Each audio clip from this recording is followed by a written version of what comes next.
시민 여러분 안녕하십니까? 계명목요철학원 기획사부장 이재승입니다. 반갑습니다. 오늘 제 784회입니다. 새로운 세계 등장을 마주한 철학, 어떻게 살 것인가 라고 하는 주제인데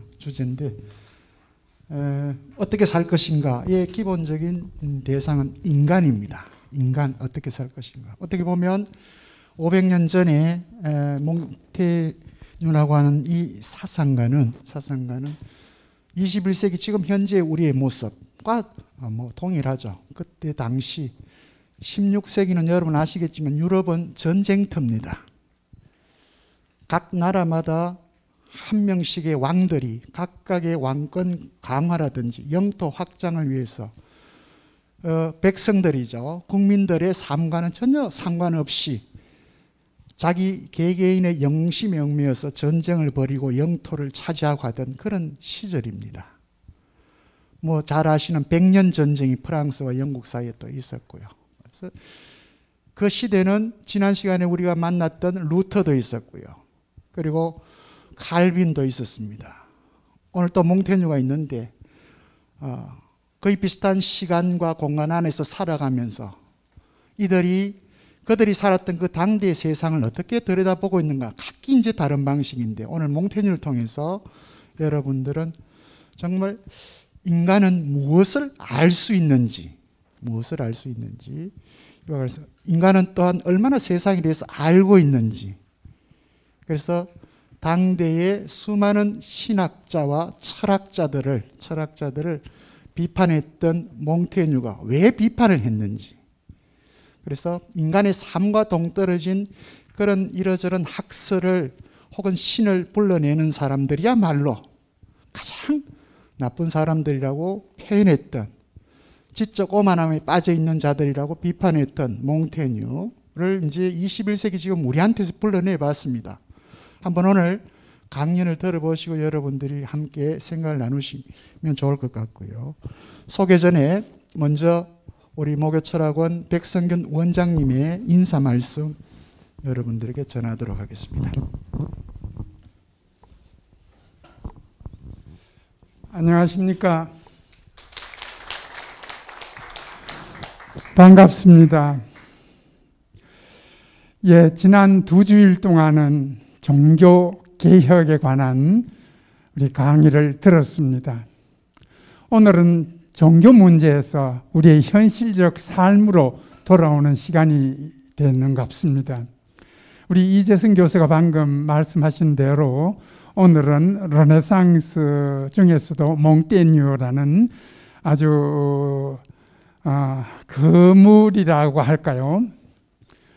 그 당시를 다 손을 잡았다 폈다 할 수 있는 그런 위치에 있으면서도 늘 죽음을 함께 생각했던 영주였습니다. 어떻게 살 것인가? 대체로 오늘 고봉만 교수님을 통해서 구체적으로 말씀 주시겠습니다만 저희들에게 한 10가지를 말씀해 주시는데요. 그 중에 두 번째는 그 교제에 관해서 말씀을 하고 계십니다. 교제 혹은 다르게 표현하면은 저는 만남이라고 한다면 만남은 어떤 만남이 있을까? 3가지 만남이 있다. 첫째 만남은 남자와의 만남, 두 번째는 여자와의 만남, 그 다음에 세 번째는 책과의 만남. 이 세 만남 혹은 교제 중에서 제일 바람직한 것은 책과의 만남이다 하는 것이 이분의 생각인 것 같습니다. 그 연장선상에서 오늘 이 강의도 이제 이루어지는데요. 그리고 8번째 어떻게 살 것인가 하는 건 주제 중에서 자기 자신의 주인이 되라는 말입니다. 500년 전에 이야기했던 거나 혹은 2500년 전에 얘기했던 거나 지금 우리에게 통용되는 말 역시 특히 인문학적인 의미에서는 자기 자신의 주인이 되라는 것입니다. 오늘 이런 말씀과 함께 우리 스스로 혹은 시민 여러분들이 새로운 생각도 함께 하실 수 있는 기회가 되기를 바라겠습니다. 고맙습니다.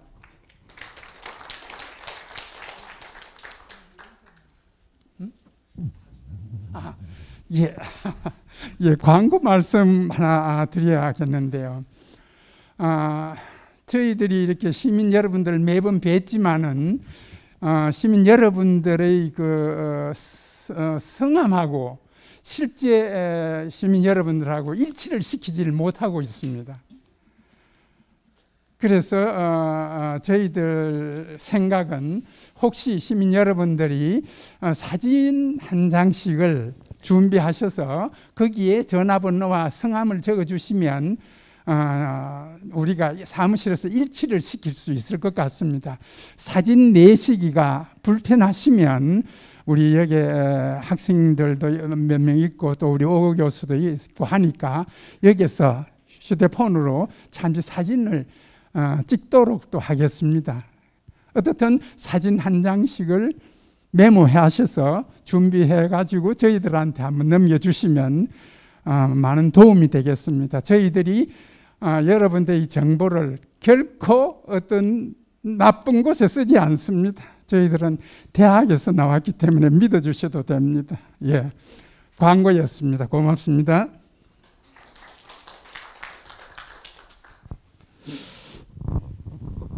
저희 원장님께서 사실은 우리 시민 여러분들에게 어떻게 하면 좀 더 즐거움뿐만 아니고요, 지적인 즐거움뿐만 아니고 어떻게 하면 여러분들에게 좀 나은 방식으로 배려를 해드릴까 자꾸 고민을 하시는 것 같아요. 저는 게을러서 안 하는데, 그래서 아마 우리 시민 여러분들의 얼굴하고 성함하고 연락처가 이렇게 매치가 되면 아마 저희 목요철학원 행정부서에서 여러분들이 좀 더 나은 그런 뭐 봉사일 수도 있겠습니다만 때문에 그렇게 여러분들에게 말씀을 드린 거니까 오해는 하지 마십시오. 프라이버시 문제는 뭐 저희들이 누구보다도 민감하게 반응을 하고 있으니까요. 예, 오늘 제 784회 다른 건 다 빼더라도 어떻게 살 것인가라고 하는 이 물음에 초점을 좀 맞춰서 강연을 해주실 고복만 교수님을 짧게 소개를 드리겠습니다. 예, 오늘 784회 어떻게 살 것인가라고 하는 주제를 강연해 주실 고복만 교수님은 성균관대학교 불어불문학과를 졸업하셨고요. 프랑스 리모주 대학교에서 석사학위를 받으신 후에 스트라스부르크라고 프랑스 남부 쪽인데 거기 요즘 이름은 이제 마르크 블로크라고 그렇게 바꿨네요, 그죠? 마르크 블로크 대학교에서 문학 박사학위를 취득하셨습니다. 현재 충북대학교 프랑스 언어 문화학과 교수로 재직 중이시고요. 한국연구재단 서양어문학 책임 전문 위원을 지금 맡고 계십니다. 충북대학교에서 출판부장을 역임하셨고요. 인문학연구원 원장 그리고 대학인문역량강화사업 부단장을 역임하셨습니다. 주요 저서로는 문장과 함께하는 유럽사 산책이라고 하는 책이 2019년에 나왔고요. 세계인문학이라고 하는 책이 미술문화를 통해서 2020년 나왔고요. 오늘 강연의 대상인 미셸 몽테뉴 식인종에 대하여 왜라고 하는 책이 책 세상에서 2020년 작년에 나왔는데, 제가 여러분한테 소개시키고 드리고 싶은 것은 고복만 교수님 책 중에는 아까 제가 미리 말씀드렸습니다만 나이듦과 죽음에 대하여라고 하는 2016년에 나왔던 책인데 아직도 여전히 아주 이렇게 잘 팔리고 있고요. 요거는 뭐 최근의 경향입니다만 아마 우리 대한민국이 지금 코로나19라고 하는 상황을 겪으면서 상당히 우리들의 삶 자체가 힘든 것 같아요. 그러다 보니까 이 치유, 힐링 이런 표현들이 많이 회자가 되고 이와 관련해서 이제 책들이 또 쏟아져 나오는데 그 중에 이제 여러분들의 선택을 많이 받는 책 중에 하나가 바로 이 몽테뉴의 수상록입니다. 그래서 최근에는 여기저기서 수상록 다시 읽기 붐이 일어날 정도로 혹시 여러분들도 관심이 있으시면 이 고복만 스님의 나이듦과 죽음에 대하여 뿐만 아니라 아예 원전 번역서가 또 나와 있으니까 한번 차분히 이렇게 읽어보시면 이 힘든 상황을 이겨내는데 큰 도움이 되지 않을까 그런 생각을 해봅니다. 예, 오늘 강연을 해주실 고복만 교수님을 여러분한테 소개를 드립니다. 큰 환영의 박수 부탁드립니다. 지금 소개받은 충북대학교 프랑스 언어문화학과의 고복만입니다. 저는 대구는 어렸을 때 많이 왔는데 제가 저 덕유산 쪽에서 태어났기 때문에 어린 시절에 그때는 부산은 굉장히 멀었고 대구가 가까워서 대구를 자주 왔습니다. 가끔 학회 때문에 제가 대구 경북대학교나 계명대학교 같은 데 오긴 하는데 늘 올 때마다 굉장히 크게 변화하고 있는 그런 도시의 모습에 깜짝 놀라곤 합니다. 오늘 말씀드릴 이 몽테뉴는 방금 저를 소개하신 사회자 교수님께서 말씀하신 것처럼 한국뿐만 아니라 작년에 유럽의 지금 코로나 상황에 대해서는 뉴스를 통해서 많이 들으셨을 텐데 프랑스라든지 독일 이런 쪽이 코로나로 굉장히 어려움을 겪고 있습니다.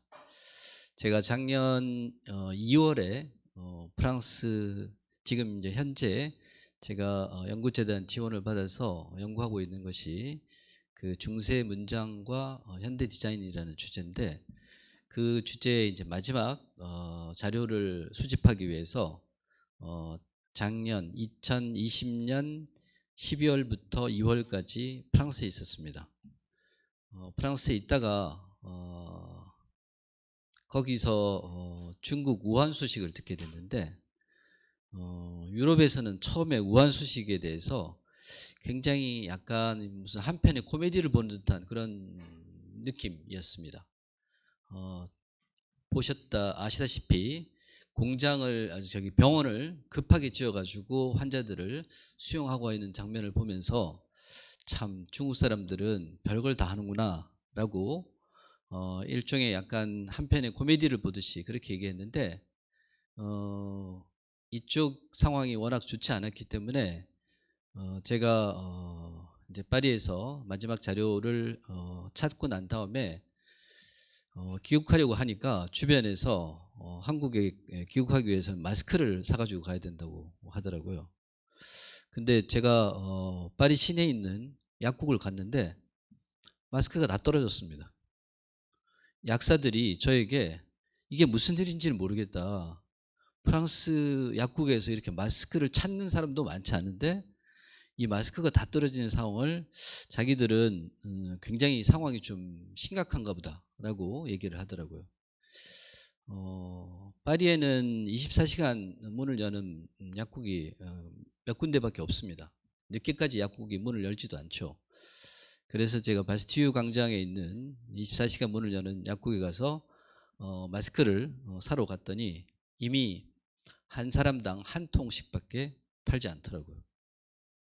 그래서 이제 마스크를 그 당시는 프랑스는 마스크를 쓰는 분위기가 아니었기 때문에 그리고 인천공항에 내렸는데 인천공항에 내렸던 그 순간이 지금도 잊혀지질 않습니다. 그 직후에 이제 3월부터 대구에서 코로나 확진자가 굉장히 많이 늘어났는데 인천공항에서 저는 집이 대전입니다. 충북대학교에 재직하고 있지만 대전인데 대전으로 내려오는 그 KTX 열차에 한 칸에 저 혼자 탔습니다. 그 사진을 제가 가지고 있는데 그 풍경을 저는 잊을 수가 없었습니다. 제가 태어나서 처음 경험한 것이었죠. 뉴스에서는 근데 프랑스에서는 한국의 그 뉴스 소식을 잘 접할 수가 없었고 주로 중국 얘기였기 때문에 그리고 내려와서 이제 굉장히 심각한 뉴스를 접하게 됐죠. 제가 드리고 싶은 말씀은 프랑스에서 이제 독일에서 그렇게 코로나 확진자가 늘면서 사람들이 각자의 집에서 격리를 하게 되는데 작년에 프랑스 사람들이 가장 많이 읽은 책 가운데 하나가 몽테뉴의 수상록입니다. 마르셀 프루스트의 잃어버린 시간을 찾아서라는 작품을 혹시 들어보신 적이 있으실지 모르겠는데 그 책이 한 500페이지짜리로 한 10권 정도 됩니다. 몽테뉴의 수상록은 한 1800에서 2000페이지 정도 됩니다. 우리나라에 이제 나와 있는 수상록은 아직까지 완역본은 없는데 그래도 대충의 내용을 짐작할 수 있는 책도 한 1700, 1800페이지 되는데 그 책을 그렇게 흔히 벽돌책이라고 합니다. 벽돌책은 들고 이렇게 보면 떨어뜨리면 부상당하는 그런 책이죠. 그런 책을 읽기 붐이 프랑스에서도 일었습니다. 그래서 때아니게 작년에 몽테뉴의 수상록과 마르셀 프루스트의 잃어버린 시간을 찾아서가 굉장히 많은 사람들이 찾는 그런 책이 되었습니다. 우리나라에도 작년에 많은 분들이 격리 생활을 하면서 여러 가지 다양한 책을 읽은 것으로 기억을 합니다. 제가 오늘 말씀드릴 그 몽테뉴는 아마도 우리가 작년부터 겪고 있는 이 코로나보다 훨씬 더 끔찍한 시기를 보냈던 그런 인물입니다. 그래서 그 분이 자신의 생각을 정리하면서 그 생각 속에서 여러 가지 우리가 오늘을 살아가는 그런 지혜를 얻을 수 있지 않을까라고 생각이 됩니다. 이 목요 철학은 워낙 오랜 전통을 자랑하고 있는 그런 철학 강좌에서 제가 어떻게 강의 자리를 준비할까 고민을 했습니다. 처음 제가 몽테뉴 강의를 시작한 것은 세종도서관인데 그 세종도서관이 세종시 초창기였기 때문에 뭐 다양한 자료를 제가 보여드렸는데 그때 강의를 들어오셨던 분들이 약간 연령대가 있으신 분들인데 그분들이 강의 끝나고 저에게 말씀하시기를 이렇게 다양한 동영상을 보여주는 것도 좋은데 그 강의 시간을 통해서 몽테뉴의 글을 좀 접하게 해줬으면 좋겠다라는 말씀을 하셔서 제가 오늘 강의 자료를 충실하게 한 편의 에세이를 읽는 것처럼 그렇게 준비를 했습니다. 저에게는 그 세종도서관의 인문학 강좌가 계기가 돼서 그 나이든가 죽음에 대한 책을 쓰게 되었습니다. 그 작업을 하게 된 이유는 아까 처음에 말씀드린 것처럼 끝나고 여러분들이 질문을 해주셨는데 그 중에 한 분께서 저에게 오셔서 그 노년과 죽음에 대한 그런 글들을 좀 뽑아서 소개를 해주면 참 좋겠다라고 해서 제가 그해 겨울부터 작업을 해서 이제 책을 냈고 두 번째 몽테뉴에 관한 것은 제목은 식인종에 대하여라는 것인데 우리가 타인을 어떻게 대할 것인가의 문제입니다. 우리와 다른 문화를 가진 우리 한국 사회에도 영호남이 다르고 또 서울과 지방도시가 다르고 이런 것처럼 제가 지금 이제 경상도 액센트가 아직도 남아 있는데 중학교 때부터 서울에 가서 공부를 했는데 액센트를 그대로 가지고 있습니다. 처음에 충북에 갔을 때 충북이라는 그 청주가 가지고 있는 어떤 독특한 분위기가 있었는데 그 분위기에 적응하는 것이 사실 쉽지 않았습니다. 그래서 그것과 관련된 글을 모은 것이 이제 식인종에 대하여라는 것입니다.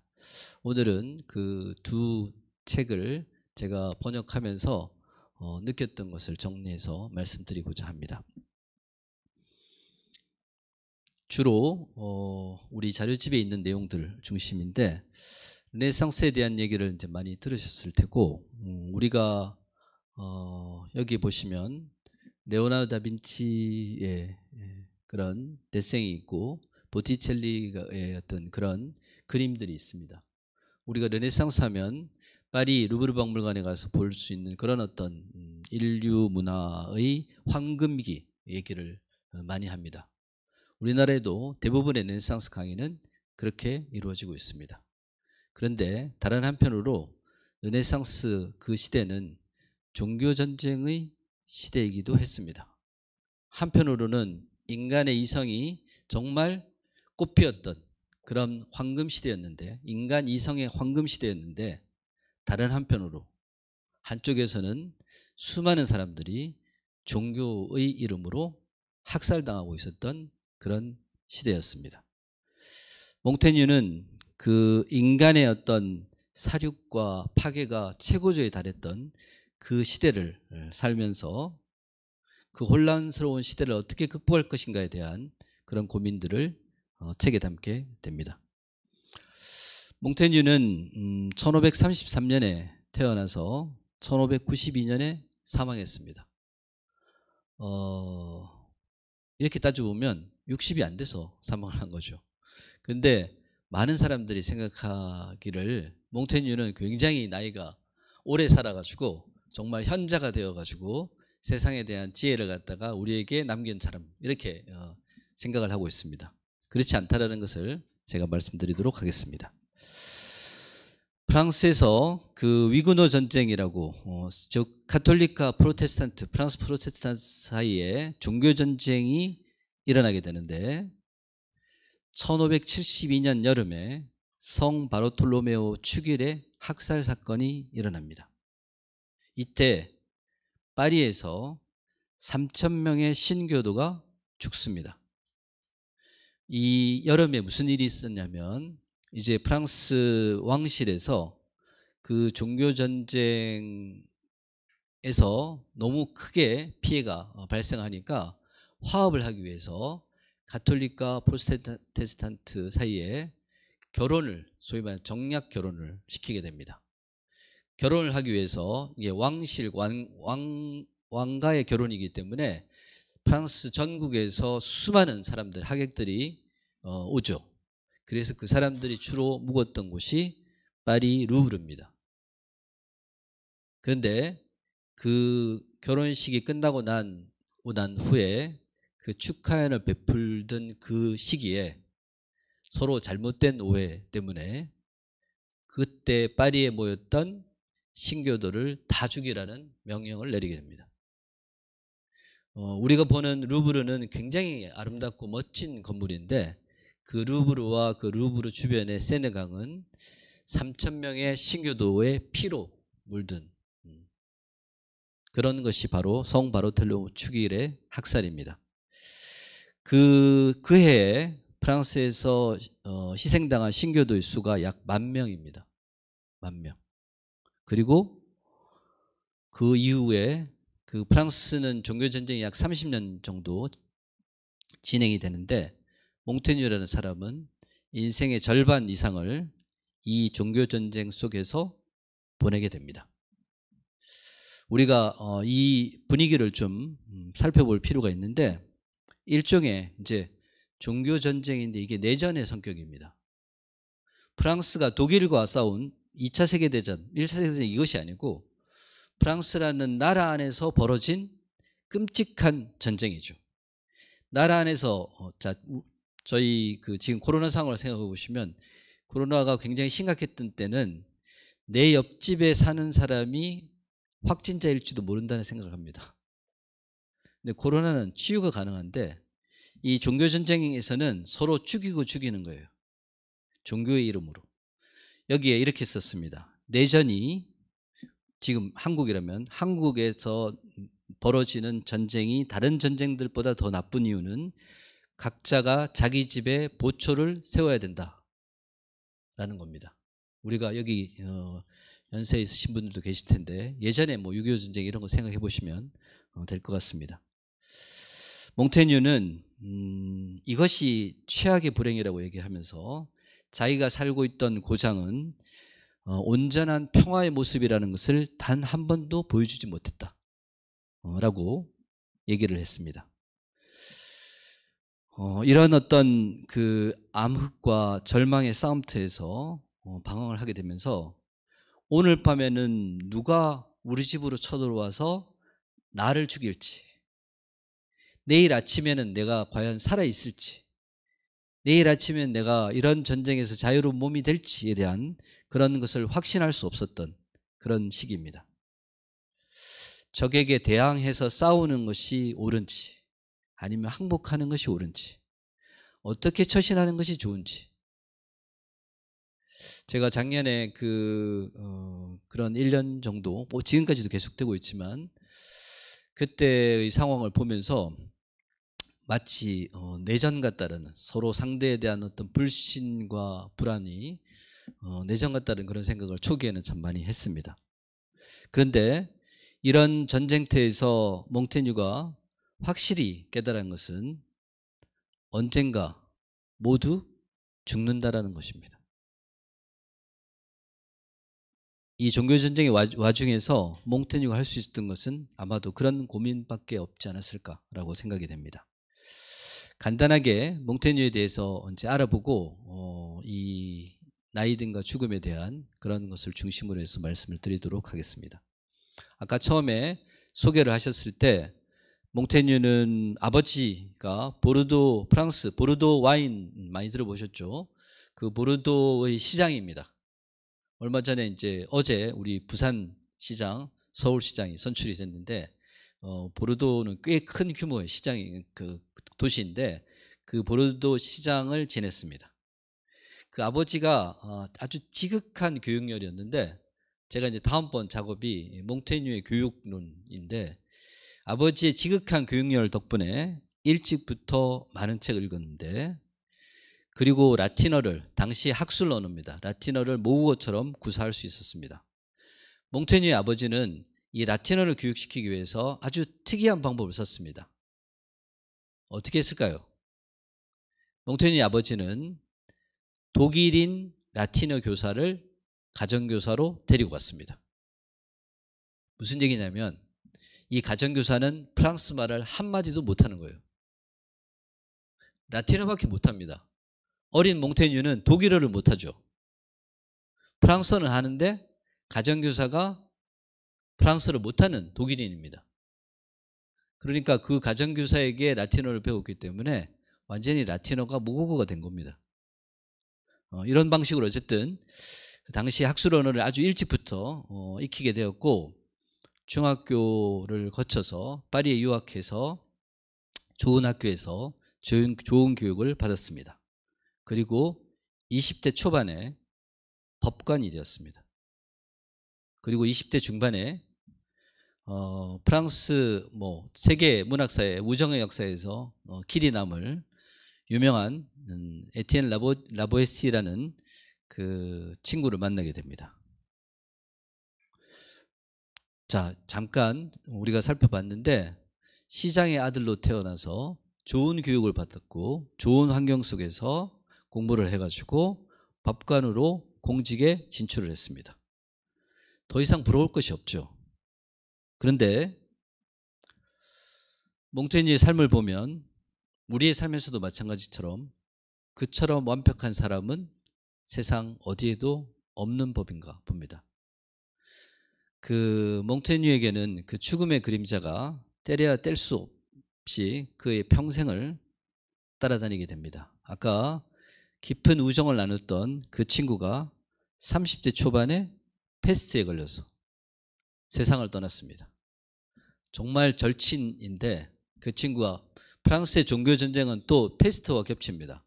그 패스트가 굉장히 유행했던 그 시기에 그리고 아버지가 몽테뉴는 자신의 아버지를 더없이 훌륭한 아버지라고 불렀는데 그 아버지가 신장결석으로 인해서 사망을 하게 됩니다. 그리고 1568년에 남동생이 아주 이상한 사고로 사망을 합니다. 그게 뭐냐면 오늘날의 테니스 같은 건데 프랑스의 슈드폼이라는 그 스포츠 경기가 있는데 테니스를 하다가 테니스 공이 날아온 테니스 공에 맞아서 남동생이 죽어요. 1570년에는 몽테뉴가 결혼 5년 만에 첫 딸을 얻게 됐는데 첫 딸이 2달 만에 죽습니다. 그리고 몽테뉴는 결혼해서 딸 6을 낳았는데 그 중에 하나를 제외하고는 모두 일찍 죽습니다. 그러니까 친구부터 아버지, 남동생, 자기 자식까지. 우리가 20대 후반까지 보면 몽테뉴는 너무나 훌륭한 삶을, 축복받은 삶을 살았는데 20대 후반부터 30대부터 이렇게 여러 가지 불행한 일을 겪게 됩니다. 우리 자료에도 나온 것처럼 친구의 죽음도 굉장히 충격적이었는데 남동생의 죽음도 굉장히 충격적으로 몽테뉴는 받아들이게 됩니다. 그래서 이런 일들이 예사로 우리 눈앞에서 벌어지는데 어떻게 우리가 죽음을 생각하지 않을 수 있겠는가라고 얘기를 하게 되죠. 타인의 죽음뿐만 아니라 몽테뉴는 자기도 그런 경험을 합니다. 흔히 이제 임사체험이라고 하는데 말을 타고 가다가 말이 갑자기 놀래가지고 말에서 떨어지게 됩니다. 낙마사고를 당한 것인데 그때 몽테뉴는 수상록에 이 낙마사고와 관련된 얘기를 적습니다. 사람들이 이제 죽음의 문턱에 이르게 돼서 이제 죽음의 그 세계로 들어가기 전에 많은 사람들이 나누는 얘기를 나중에 적어요. 몽테뉴는 그런 어떤 경험을 하면서 죽음은 예행 연습을 할 수 없는 일이다 라고 얘기를 합니다. 어떤 죽음에 대한 얘기가 굉장히 많이 우리 지금 몇 년 전부터 많이 하고 있는데 몽테뉴는 편안하게 죽음을 맞이하려는 어떤 훈련도 도움이 되지 않는다. 죽음에 대한 책을 읽고 편안하게 죽기 위한 여러 가지 강의를 듣고 연습을 해봐도 그게 별로 우리에게 도움이 되지 않는다. 죽음에 앞에서는 우리는 모두 초심자다 이렇게 얘기를 하고 있습니다. 몽테뉴는 타인의 죽음, 가족의 죽음과 함께 자신의 인생을 바꿔놓은 그런 낙마사고를 겪으면서 그로부터 몇 년 뒤에 이제 책상에 앉아서 그 죽음에 관한 것을 비롯해서 다양한 주제에 대해서 글을 쓰기 시작합니다. 이렇게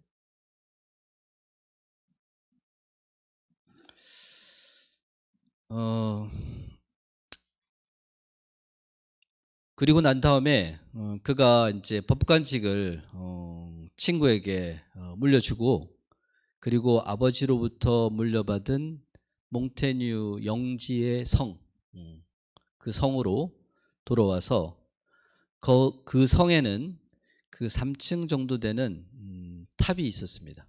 그 탑에서 은퇴사를 적고 그리고 자신의 생각들을 정리하게 됩니다. 지금 이렇게 되어 있습니다. 제가 짧게 보여드리겠습니다.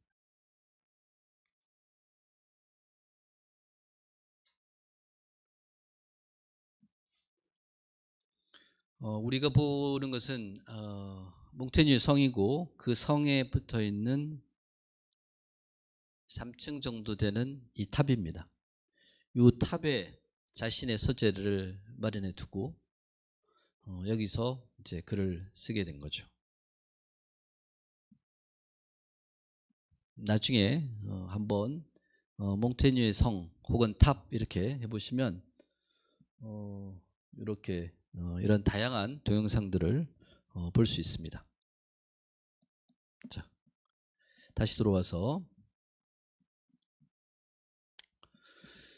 몽테뉴는 이 성에서 책을 읽고 명상을 하고 집필을 하는데 이제 우리가 그런 우리에게 만약에 방학이라든지 혹은 은퇴 후에 시간이 주어지면 우리는 편안한 마음으로 많은 것을 하고 많은 책을 읽고 글을 쓸 수 있겠다 이렇게 생각할 텐데 몽테뉴는 그렇게 아무것도 하지 않고 너무나 자유롭게 시간을 보내려고 하니까 온갖 잡생각이 다 났다고 합니다. 그래서 아무것도 도리어 쓸 수가 없었다. 은퇴하고 나서 학교에서 있는 교수들은 방학이 되면 뭔가를 많이 할 수 있을 거라고 생각했는데 도리어 그렇지 않았다라고 얘기를 하고 있습니다. 그래서 몽테뉴는 자기 머릿속에 떠오르는 그 수많은 생각들을, 그 망상들을 종이에 적기 시작했는데, 이때 우리가 주목해야 될 것 중에 하나가, 몽테뉴는 흔히 우리가 이제 관직에서 물러나가지고 시골에 응거하면서 책을 읽고 글을 쓴 사람이라고 생각하는데, 그렇게 보면 몽테뉴의 자연하면 우리가 흔히 자연 풍경, 우리가 시시각각으로 부르는 자연의 변화, 이런 것을 얘기합니다. 몽테뉴는 자연이라는 것을 가장 가까이 놓여있는 자연현상, 자, 우리에게 가장 가까이 놓여있는 것이 뭐냐? 그게 바로 나입니다. 몽테뉴는 그 자연을 자기 자신이라고 본 거예요. 내가 눈을 뜨고 바깥을 보면 꽃이 피고 꽃이 지고 비가 오고 바람이 불고 하지만 그보다 더 가깝게 내가 볼 수 있는 것은 바로 자기 자신이다 라고 생각을 합니다. 그리고 자기 자신에 대해서, 자기 자신이 누구인지, 나는 무엇을 알고 있는지, 거기에 대한 질문을 던지게 됩니다. 기본적으로 몽테뉴의 성에 있었던 것이 약 1000권 정도의 책이라고 하는데, 몽테뉴는 아주 라틴어가 능숙했기 때문에 오래전부터 내려오는 서양의 고전들을 라틴어 원전도 읽고 프랑스 책들도 다 읽고, 그리고 난 다음에 그 읽고 난 후에 자기의 생각들을 나름대로 옛날 그 고전에 나오는 그 기록들과 함께 정리를 합니다. 제가 오늘 강의를 들으신 분들에게 권하고 싶은 것도, 고전에서 고전 그 여러 가지 책들을, 마음에 드는 책을 읽으시면서 그 책을 읽고 끝나는 것이 아니라 그 책 옆에다가 혹은 개인적으로 노트를 마련해서 책에서 좋은 부분을 필사를 하고 그 옆에 자기 자신의 생각을 적어보시면, 예를 들어서 한 대목 한 5줄 읽으면 한 줄 정도 자기 생각을 써보고, 한 페이지를 읽고 나면 한 3줄 정도를 써보고, 결국 그것이 모여가지고 몽테뉴의 약 2000페이지짜리 책이 된 겁니다. 몽테뉴의 책은 처음부터 끝까지 아주 일관되게 어떤 방향이 있어가지고 책을 쓴 것이 아니라, 내가 읽고 있는 책을 정리를 하면서 필사를 하면서 그것과 관련돼서 자기가 일상생활에서 관찰한 바를 연결시키고, 옛날 사람들은 여기에 대해서 어떻게 생각했는지를 기록하고 정리한 것, 그것이 몽테뉴가 한 것입니다. 이 작업을 20년 동안 했습니다. 그 20년의 기록이 바로 총 3권 107장으로 되어 있는 에세이라는 거죠. 그 에세이는 프랑스어로는 에세이에, 즉 뭔가를 시도하다라는 뜻입니다. 그게 뭐냐면 자기 자신에게 질문을 던지고 그 질문에 대한 자기의 어떤 고민, 자기 생각의 결과물을 담은 거죠. 그게 바로 에세이입니다.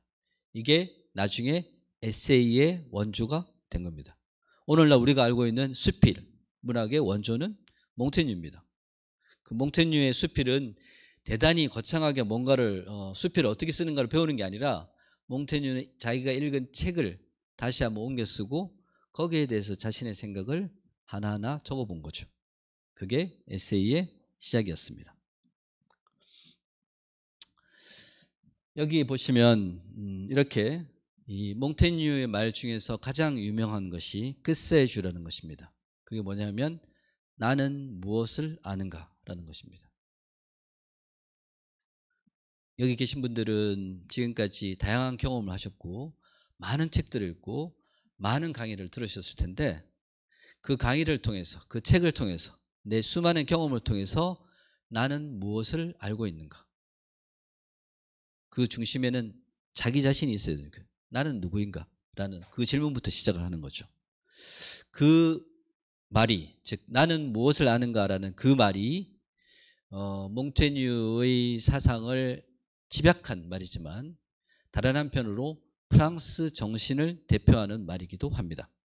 그래서 프랑스의 가장 유명한 총서, 문고본 총서의 제목이 몽테뉴의 끝세주입니다. 우리나라에도 번역이 됐고 그 번역의 제1권을 제가 했는데 우리나라에서는 그 끝세주 문고가 완전히 망했습니다. 왜냐하면 그 내용을 충분히 저도 첫 번역이었고 그래서 충분히 제대로 이해하고 풀어서 잘 소개를 했어야 되는데 그러지 못했던 것 같습니다. 그냥 원전을 그대로 옮기면 과정에서 저도 충분히 잘 이해하지 못했던 것을 전달하다 보니까 저뿐만 아니라 그 총수에 참가했던 모든 분들이 아마도 오랫동안 프랑스에서 공부를 하다 보니까 자기가 알고 있는 것을 다른 사람도 알고 있다고 생각을 했던 것 같아요. 그래서 총서가 나오긴 했지만 별로 크게 반응을 얻지는 못했습니다. 프랑스에서는 지금도 계속 나오고 있는 것이 이 끝세주라는 것입니다.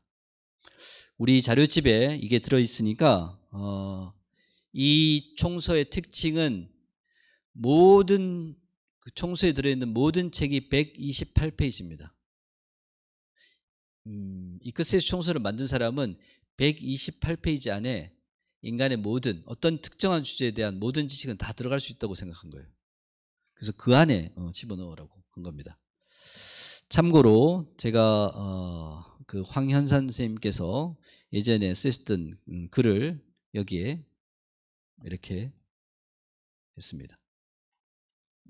자, 여기 얘기를 하고 이제 본격적으로 두 번째 그 어떻게 살 것인가 문제를 넘어가도록 하겠습니다. 이게 파리 소르본 대학교 길 건너편 여기서 그 규모가 어느 정도 되냐면 범어도서관과 수성구청보다 약간 더 좁습니다. 더 좁은데 소르본 대학교 맞은편에 이게 작은 공원이 있고 그 공원에 동상이 있습니다. 이 동상이 몽테뉴입니다. 몽테뉴인데 이 발끝을 보시면 나중에 파리에 이제 여행이 자유화가 돼서 자유롭게 여행을 갈 수 있어서 파리에 가셔서 시내 한복판에 소르본 대학교가 있기 때문에 그 시내 한복판에 가보시면 이렇게 몽테뉴의 오른발이 반들반들해져 있는 것을 볼 수 있습니다. 자, 저 발은 누가 만질까요?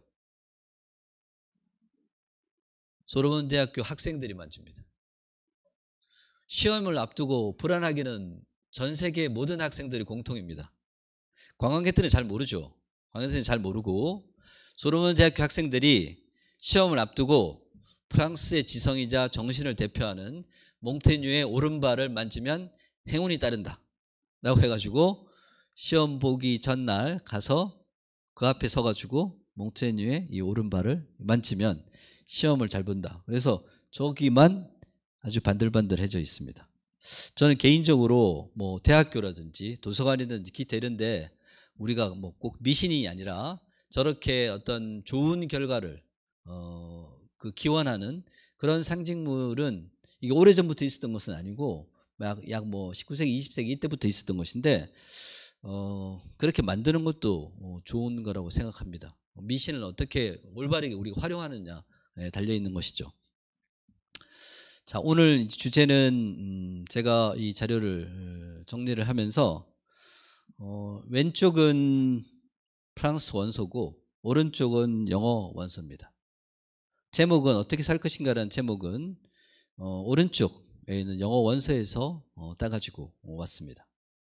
이 책은 영어로 쓰인 몽테뉴 전기인데 너무 반응이 좋아서 프랑스어로도 번역이 된 아주 드문 케이스입니다. 프랑스는 아주 자존심이 세기 때문에 저런 일은 잘 하지 않습니다. 잘 하지 않는데 영어로 쓴 책을 프랑스어로 바로 번역이 됐는데 여기에 있는 내용들을 중심으로 해서 시간이 허락하는 범위 내에서 간단하게 말씀을 드리도록 하겠습니다. 아까 소개하시면서 쭉 읽어보시고 그중에 몇 가지만 제가 선택해서 말씀드리도록 하겠습니다. 책은 언제나 대기 상태인 것이다 라고 얘기했는데, 자, 존경할 만한 남자의 교제, 남자와의 교제, 몽테뉴 남자입니다. 존경할 만한 남자와의 교제. 이미 몽테뉴 르네상스 시대 때부터 이런 존경할 만한 남자가 드물어서 힘들다고 했어요. 살아가다 보면 존경할 만한 남자가 드물다. 두 번째, 아름답고 정숙한 여자들과의 교제. 이게 굉장히 중요하다라고 했는데 나이가 들어가면서 시들해지기 때문에 이것도 힘들다. 멋진 남자, 아름다운 여자. 이거를 젊었을 때는 많이 찾았는데 이게 나이가 들면서 시들해진다라고 얘기를 했습니다. 이 사실을 인정하는 것이 굉장히 중요한데 제가 우스갯소리로 비아그라의 발명이 사실 많은 노년을 어렵고 힘들게 했습니다. 무슨 얘기냐면 예전에는 60이 넘고 하면 대충 포기를 했다고 합니다. 근데 약이 발명이 되고 좋은 약들이 나오게 되면서 내가 버려야 될 혹은 어느 정도 한켠으로 몰아두어야 할 그런 것에 대한 욕망들이 생겨났다고 합니다. 몽테뉴는 첫 번째, 존경할 만한 남자들과의 교제도 힘들고, 두 번째, 아름다운 여자들과의 교제는 나이가 더불어서 시들해지기 때문에 그래서 남는 것이 뭐냐면 책과의 교제라고 했습니다. 이것은 언제나 결코 불평하지 않으며 언제나 똑같은 얼굴로 나를 맞이해 준다 라고 얘기를 했습니다. 아마도 여기 오신 분들은 다 이런 어떤 경험을 하셨을 텐데 괴로운 생각에서 벗어나기 위해서 책의 도움을 청하면 그 책은 결코 불평하지 않으면서 언제나 똑같은 얼굴로 나를 맞이해 준다. 이렇게 얘기를 했습니다. 이 세 가지 교재는 우리나라 국어책에도 실려 있습니다. 우리나라 국어책에도 몽테뉴 수필에 대한 얘기를 하면서 이 몽테뉴의 세 가지 교재에 대한 것은 적혀 있습니다. 세 번째는 몽테뉴는 우리가 생각하면 굉장히 엄청난 지성인 것 같은데 이 사람이 기억력이 별로 없었다고 그래요. 뭔가를 배우면 금방 까먹었다고 합니다. 그래서 너무 잘 까먹으니까 그래서 기록을 하기 시작했는지도 모르겠습니다. 다른 한편으로 몽테뉴는 그렇게 얘기하면서 그리고 가능하면 세상을 좀 둔한 사람으로 살아가는 것이 좋다라고 얘기를 했습니다. 제가 좀 이 부분이 이해가 안 돼서요. 제가 판단이 좀 느려서요. 제가 생각이 정리가 잘 안 돼서요 라고 얘기를 하면 우리가 어떤 광적인 생각이라든지 어리석은 속임수에 잘 안 빠져들어갈 수 있다 라고 얘기를 했습니다. 그게 제가 느리고 기억력이 좋지 않아서요가 자기의 단점이 아니라 세상을 살아가는 데 있어서 하나의 지혜가 될 수 있음을 몽테뉴는 얘기를 하고 있습니다. 대화의 중요성에 대해서는 굳이 얘기할 필요가 없을 텐데 제가 사실 오늘 여기 오면서 걱정을 했던 것이 작년 3월부터 학생들을 직접 만나서 강의를 못 해봤습니다. 그래서 온라인으로 하다 보니까 과연 청중들 앞에서 제가 강의를 할 수 있을까? 작년에 그 국립청주박물관에서 제가 그 세계의 문학이라는 제목으로 강의를 했는데 그때도 굉장히 힘들었습니다. 거의 6개월 만에 사람들 앞에서 강의를 하니까 굉장히 힘들었는데 코로나 시대가 어찌 보면 그 대화의 필요성을, 중요성을 우리에게 더 일깨워준 그런 것이라고 할 수 있을 것 같습니다. 다섯 번째는 습관이라는 잠에서 깨어나라 라고 하는데 이 부분은 그냥 읽어보시면 내가 평소 지나가면서 매일처럼 보는 것도 다른 관점에서 볼 필요가 있다라는 얘기를 하고 있습니다. 내가 늘 그냥 익숙하게 받아들이는 것을 엉뚱한 관점에서 생각해 보는 것도 필요하다라는 얘기를 하고 있습니다. 여섯 번째는 여행보다 즐거운 학교는 없다. 저도 그렇게 생각을 했는데 이제 코로나로 여행을 할 수 없는 상황이 됐습니다. 정말로 자기가 이번 기회에 파리를 꼭 가보고 싶고 모나리자를 여유 있게 감상하고 싶다. 그러면 지금 가시면 됩니다. 모나리자를 지금처럼 루브르에 엄청난 그림들이 있는데 한 쌀이라고 합니다. 한 그 전시관에 보통 한 명이 보고 있습니다. 지금 인류역 루브르가 만들어진 이후 지금까지 그 인류의 걸작을 지금처럼 여유 있게 볼 수 있는 시기는 딱 이때밖에 없습니다. 게다가 한국인에 대해서는 거부감도 없어요. 우리는 방역을 잘하고 있는 그런 나라로 했기 때문에 적어도 지금 6개, 7개 나라에 대해서는 학생들도, 저희 학교 학생들도 지금 이제 교환학생으로 제가 보내고 있습니다.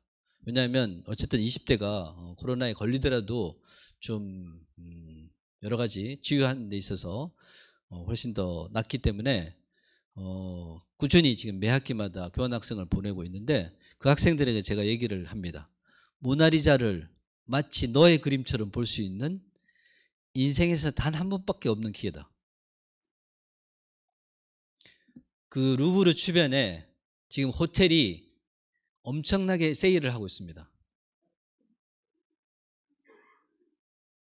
이제 우리가 감당해야 될 것은 뭐냐면 갔다 와서 보름 동안 격리하는 거죠. 그게 제일 그런데 물론 지금 어려운 것이 이제 저희 유학 때도 보면 이제 유학을 하다가 그 가이드 쪽으로 이렇게 빠지신 분들이 많아요. 이제 그분들이 작년에 다 이제 접고 들어왔죠. 파리에서 뭐 이렇게 하숙시처럼 운영하고 가이드 하신 분들은 이제 완전히 거기가 초토화됐기 때문에 거의 대부분이 뭐 50% 이상이 돌아오셨습니다.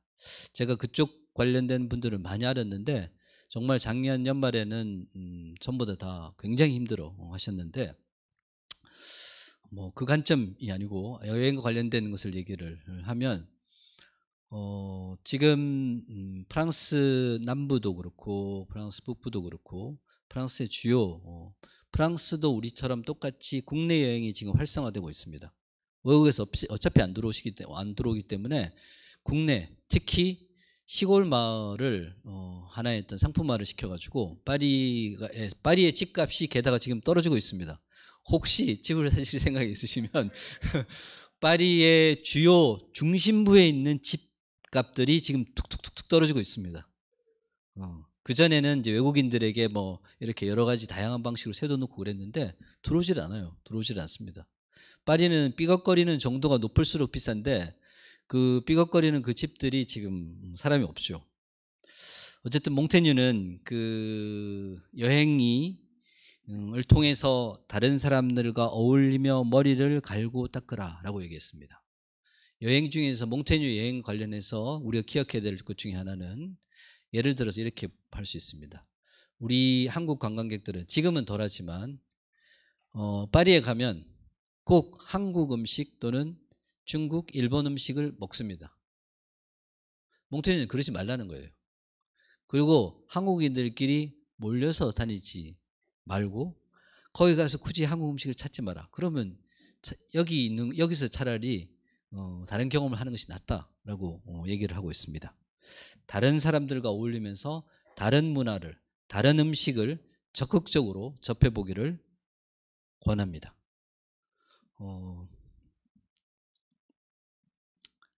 그리고 아까 말씀하셨던 것처럼 8번째, 자기 인생의 주인이 되라.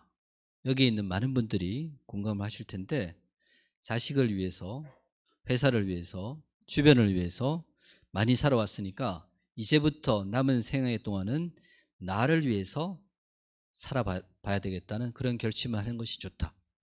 그래서 몽테뉴가 권하고 있는 방법이, 몽테뉴는 자신의 성이 있었는데 그 성에 있는 사람들과 어울리지 않았습니다. 자기 자신의 공간이 필요했어요. 지금 가보시면 추워요. 거기가 무슨 난방이 잘 되는 것도 아니고 그렇게 성주로서의 호의호식하면서 즐겁게 사람들과 그렇게 지냈던 것이 아니고 자기 자신을 돌아보기 위해서 그 차갑고 그냥 딱딱한 거기에 책상 하나 놓고 거기에서 책을 읽으면서 자기 자신의 그런 어떤 공간 속에서 자기를 돌아본 것입니다. 이것이 우리가 생각해야 될 것이다 라고, 그리고 이렇게 얘기를 하고 있습니다. 이제 바야흐로 우리를 사회에서 떼어놓아야 할 때이다. 왜냐하면 우리가 사회에 보태줄 것이 아무것도 없기 때문에. 몽테뉴는 이렇게 얘기하면서 남에게 빌려줄 것이 없는 자는 남의 것을 빌리지도 말아라 라고 얘기를 했습니다. 내가 남에게 줄 것이 없는 사람은 남의 것을 빌리지도 말아라 라는 얘기를 하고 있습니다.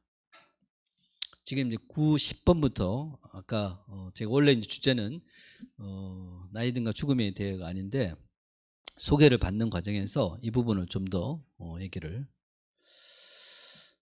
하겠습니다. 몽테뉴가 더없이 훌륭한 아버지라고 얘기했는데 그 아버지가 너무나 교육도 잘 시켜주고 자기를 어쨌든 법관으로 생활할 수 있도록 많은 지원을 해줬는데 그 아버지가 물려주지 않았으면 했던 것이 하나가 있어요. 그게 바로 병입니다. 신장결석이에요. 그때는 나을 방법이 없었습니다. 그때는 나을 방법이 없어서 몽테뉴는 40대 중반에 그 아버지 가족력이죠. 아버지로 물려받은 신장결석의 고통으로 아주 크게 큰 그런 어떤 고통의 경험을 하게 됩니다. 이렇게 썼습니다. 피까지 토하고 경련에 시달리고 때로는 눈에서 닭똥 같은 눈물이 넘쳐오르고 시꺼먼 오줌을 내보내거나 뾰족하게 곤두선 결석 때문에 오줌이 막히고 음경에 바늘을 찌는 듯한 통증이나 쥐어뜯는 듯한 통증을 느꼈다. 이렇게 얘기를 하고 있습니다. 저는 이걸 읽으면서 정말 공감했던 것이 이제 저희 아버님께서 전립선 때문에 작년에 이제 응급실에 여러 번 실려가셨는데 오줌이 나오지는 않아가지고. 근데 정말 제가 힘들었던 것 중에 하나가 작년에 코로나 상황이었기 때문에 응급실에 들어가서 80이 넘으신 분들은 조금만 열이 있어도 다 특별병실로 넣었습니다. 코로나 때문에. 그러니까 아버님께서도 너무나 힘든 거예요. 옆에 누가 있을 수 있는 것도 아니고 오로지 그냥 제가 옆에 있긴 있는데 완전히 그 밀폐된 공간에서 뭔가 여러 가지 무슨 테스트를 거치는 것 같고 자기는 오줌이 안 나와서 방광이 터질 듯한데 빨리 그게 조치가 안 되더라고요. 왜냐하면 여러 가지 검사해야 되고 뭐 사람들이 옷을 새로 갈아입고 와가지고 그 뭐 음압병동 같은 데서 치료를 하고 이래야 되니까 그때 이제 이런 생각을 많이 했는데 몽테뉴는 이런 어떤 그런 고통을 겪으면서 그 이 결석에 관한 그래서 몽테뉴는 그 의사를 굉장히 불신했습니다. 그건 어쩔 수 없죠. 왜냐하면 의사가 자기에게 처방을 내려줘가지고 자기 병이 딱 나으면 좋은데 그게 안 나으니까 이 의사들은 A라는 의사는 이렇게 해보라고 하고 B라는 의사는 저렇게 해보라고. 근데 해봐도 안 되는 거예요. 이 병에 관한 특히 당시의 의술에 대한 것 질병에 관한 기록이 몽테뉴 수상록에는 굉장히 많았습니다. 어떻게 아픈지 내 상태는 어떤지 그런 것에 대한 것들이 많은데 그렇게 하다가 몽테뉴는 하나의 깨달음을 얻게 됩니다.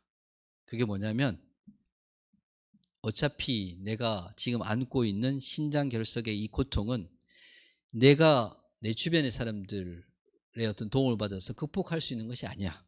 그래서 이 신장결석의 고통과 화해하기로 결심합니다. 병과 함께 살아가는 거죠. 그래서 내가 어차피 병과 함께 살아가야 되니까 이 고통에서 위로와 희망을 발견하는 것이 더 좋겠다라고 생각을 했습니다.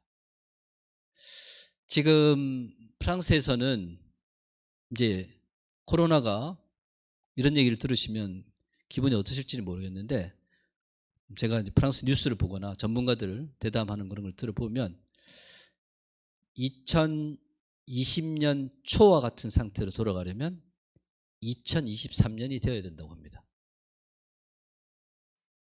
1년 전 코로나가 창궐했던 그 직전의 시기로 돌아가기 위해서 이미 작년에 프랑스 전문가들은 백신이 개발이 돼도 2021년은 택도 없다.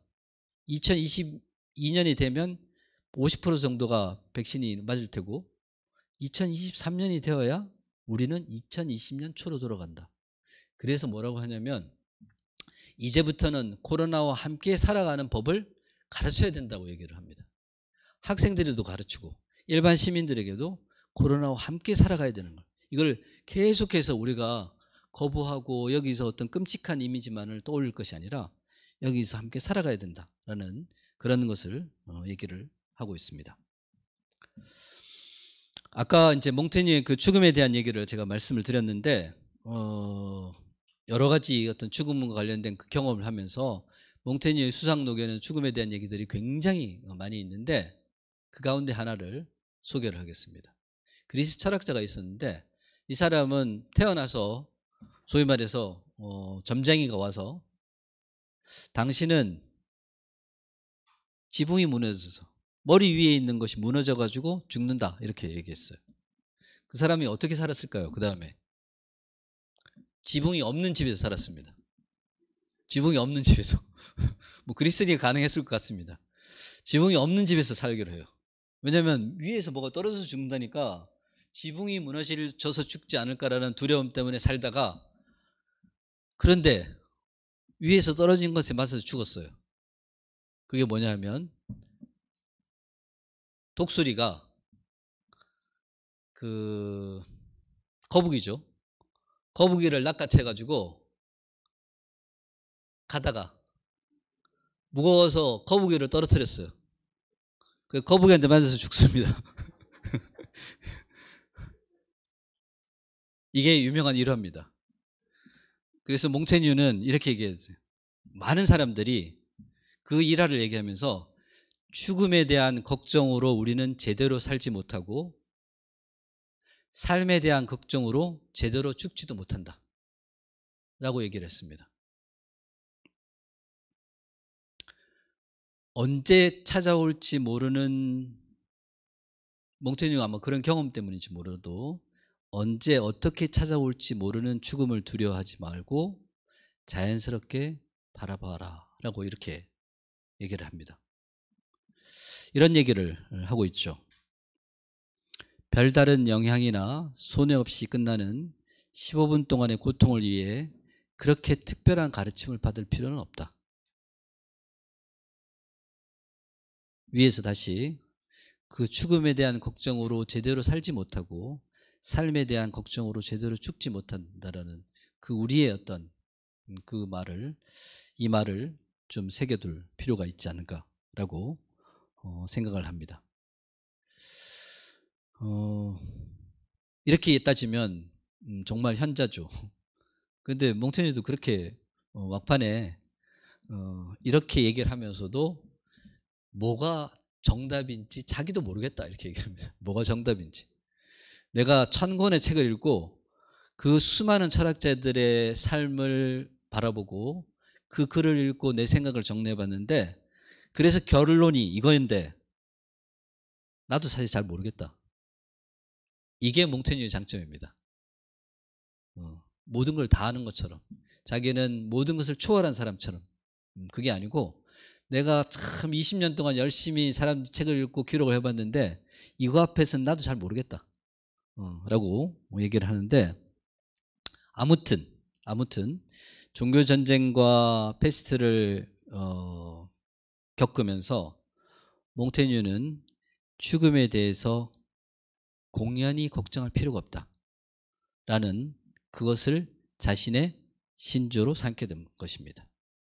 어떻게 살 것인가라는 물음에 대해서 아침에 일어나서 뭘 하고 어떻게 할 것이 아니라 우리가 나이가 들어가면서 우리가 맞닥뜨리는 가장 큰 문제가 죽음에 대한 두려움과 공포, 질병에 대한 두려움과 공포이기 때문에 그것에 대해서 어떻게 살 것인가에 대한 대답에서 전혀 이상한, 어찌 보면 전혀 다른 대답을 합니다.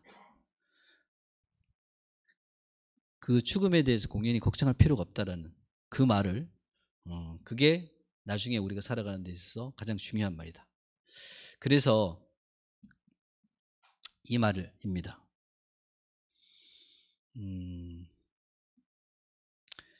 열 번째가 춤출 때는 춤추고 잠잘 때는 잠잔다 라는 것입니다.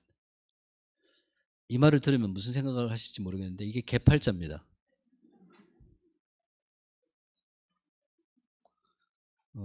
어른들이 저희 어머님은 좀 일찍 돌아가셨는데 어머님이 이제 손자를 키울 때 그게 그 방식이 어찌 보면 나중에 얘는 알아서 지 먹을 거는 지가 알아서 다 찾으니까 그렇게 안달복달 얘를 가지고 그렇게 걱정할 필요가 없다 라고 얘기를 했는데, 그래서 그 시골 마을의 똥개처럼 그렇게 잘 먹고 잘 싸고 하면 된다 이렇게 얘기를 하셨습니다.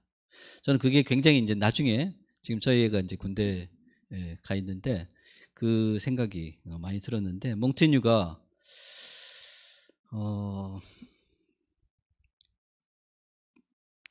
페스티나 렌테에 대해서는 제가 좀 이따 말씀을 드리고,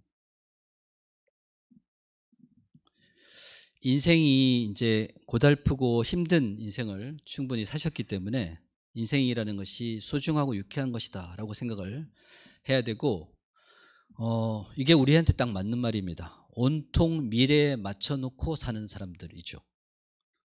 우리의 30대, 40대, 50대가 다 정년퇴직 후에 또 내가 다 모든 것으로 벗어났을 때 10년 후에 20년짜리 적금을 들어서 이렇게 얘기를 합니다.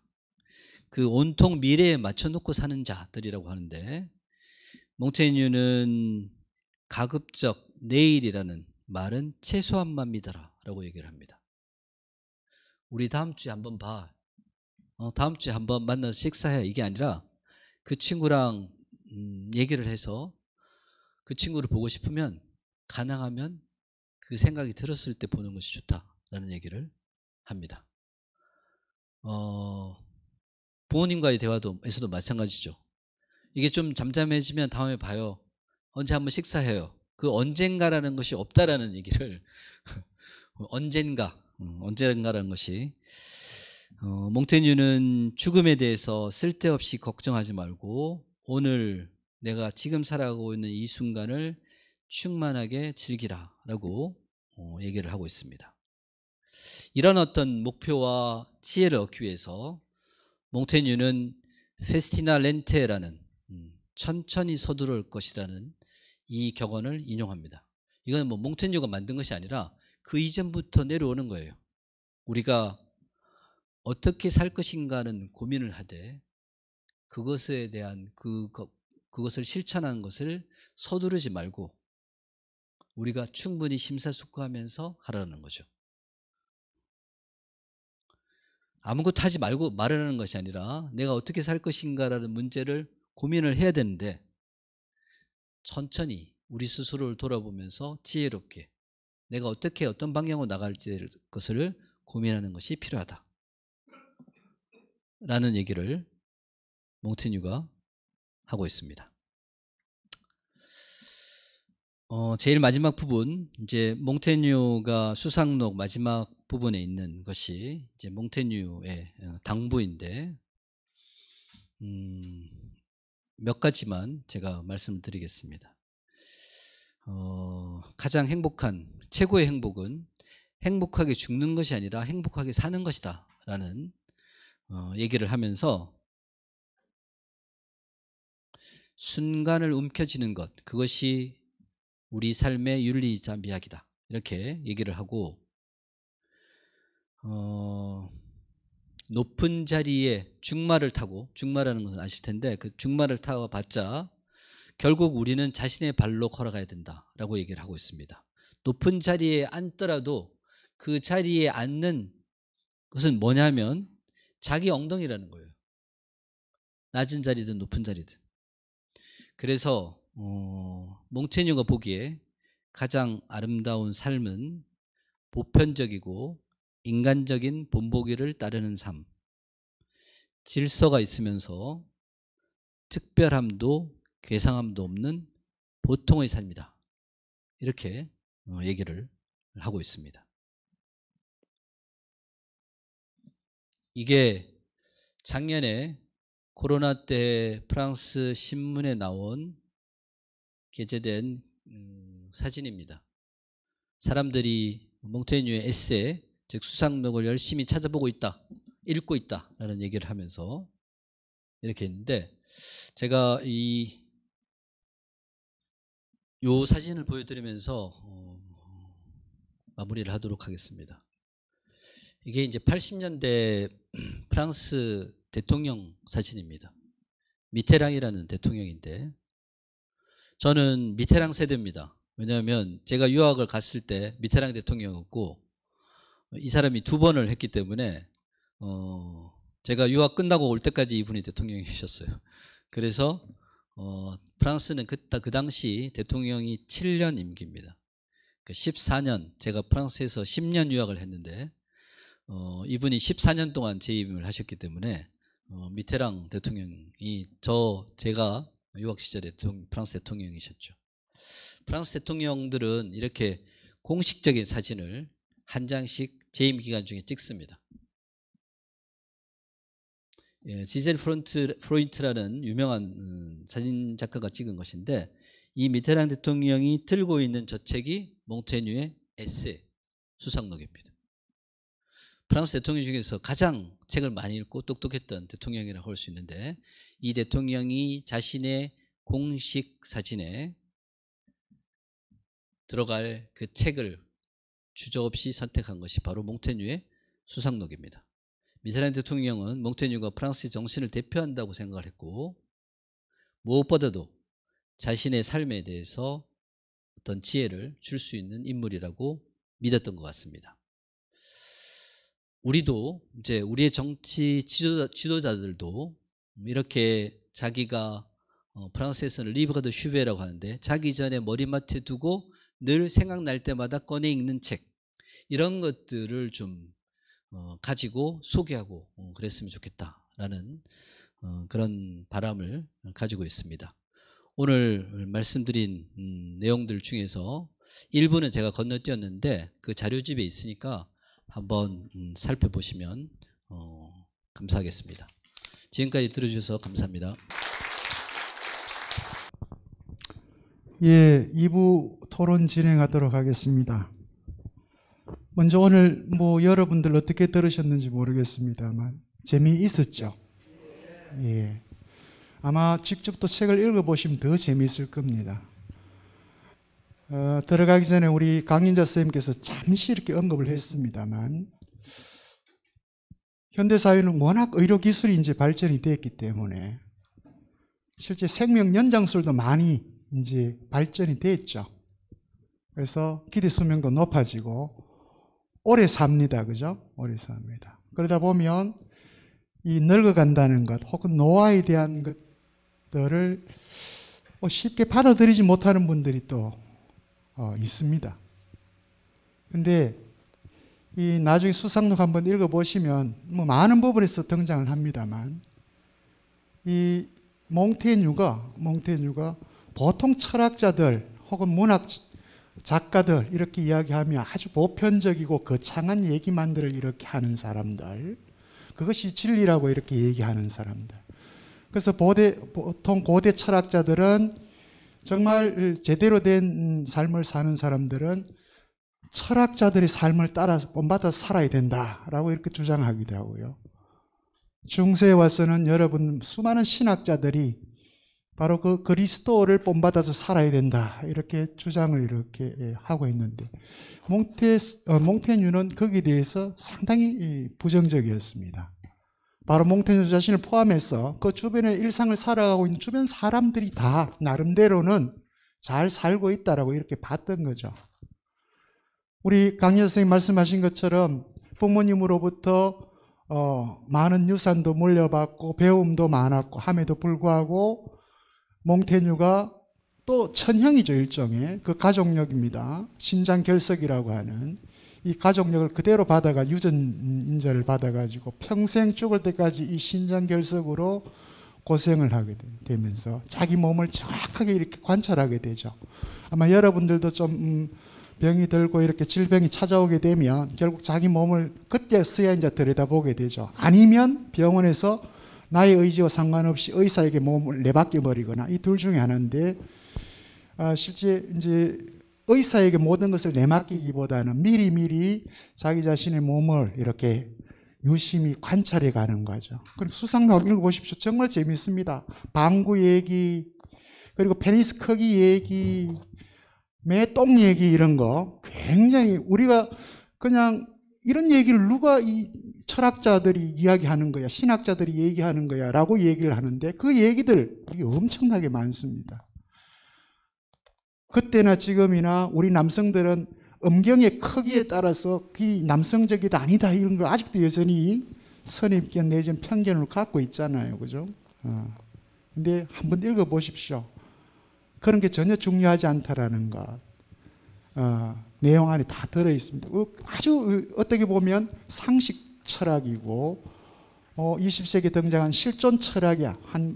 어떻게 보면 가장 첫 시작점이라고 할 수 있는 이 사상가가 오늘 우리가 만났던 몽테뉴인데 아마 강연 내용도 여러분들이 아주 재미있게 전달이 됐기 때문에 다 잘 이해를 했을 거라 생각을 해봅니다. 결국 인간적인 삶이라고 하는 것이 뭔가라고 하는 것을 이제 우리한테 가르쳐 줬는데 오늘 또 여기에 대해서 우리 강도기 선생님이 또 이렇게 모범적인 또 질문을 하셨습니다. 그 전에 우리 강연자 선생님께서 뜻밖의 제안을 저희에게 해주셨습니다. 이 귀한 책을 가져오셔서 오늘 참석하신 분 중에 저희들이 이제 이름을 올렸는데 이 강연자 선생님께서 임의적으로 이렇게 5분을 책이 5권입니다. 그래서 5분을 임의적으로 이렇게 선정을 하셔서 제가 선정한 거 아닙니다. 죄송합니다. 저는 사실 이분들 성함도 잘 몰라요. 늘 이렇게 뵙지만 먼저 이병욱 선생님 혹시 계십니까? 아, 계시네요. 나오셔가지고 예.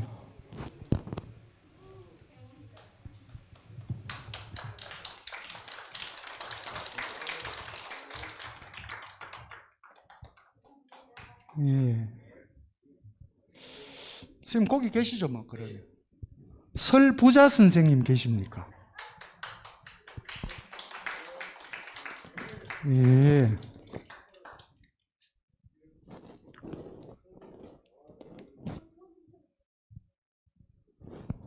정선문 선생님 계십니까? 아, 우리 정 선생님은 뭐 저희 목요 철학 입문 포럼의 최고의 학생입니까? 백영기 선생님. 아, 예.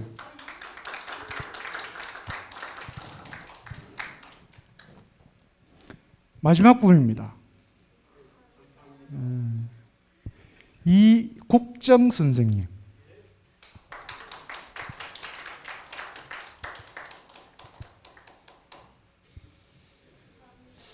뭐 어르신들 이 글자가 작아가지고 읽기 좀 힘드시더라도 꼭 한번 읽어보시길 바랍니다. 예. 아, 저희 목요 제가 따로 보내드리도록 하겠습니다.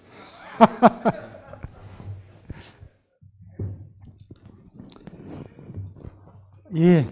제가 그냥 원래 출석부를 좀 요청을 해가지고 원래 번호표를 뽑는 건 좀 그런 것 같아가지고 출석부를 요청해서 그냥 임의로 제가 했는데 저기 회장님께는 제가 따로 예. 다른 책도 같이 보내드리도록 하겠습니다. 책은 사보는 겁니다. 수상록도 사보시고요. 또 하나 오늘 뭐 우리 선생님, 강연 선생님 말씀하셨습니다만 최근에 나온 책 중에 몽테뉴 여행기라는 게 있습니다.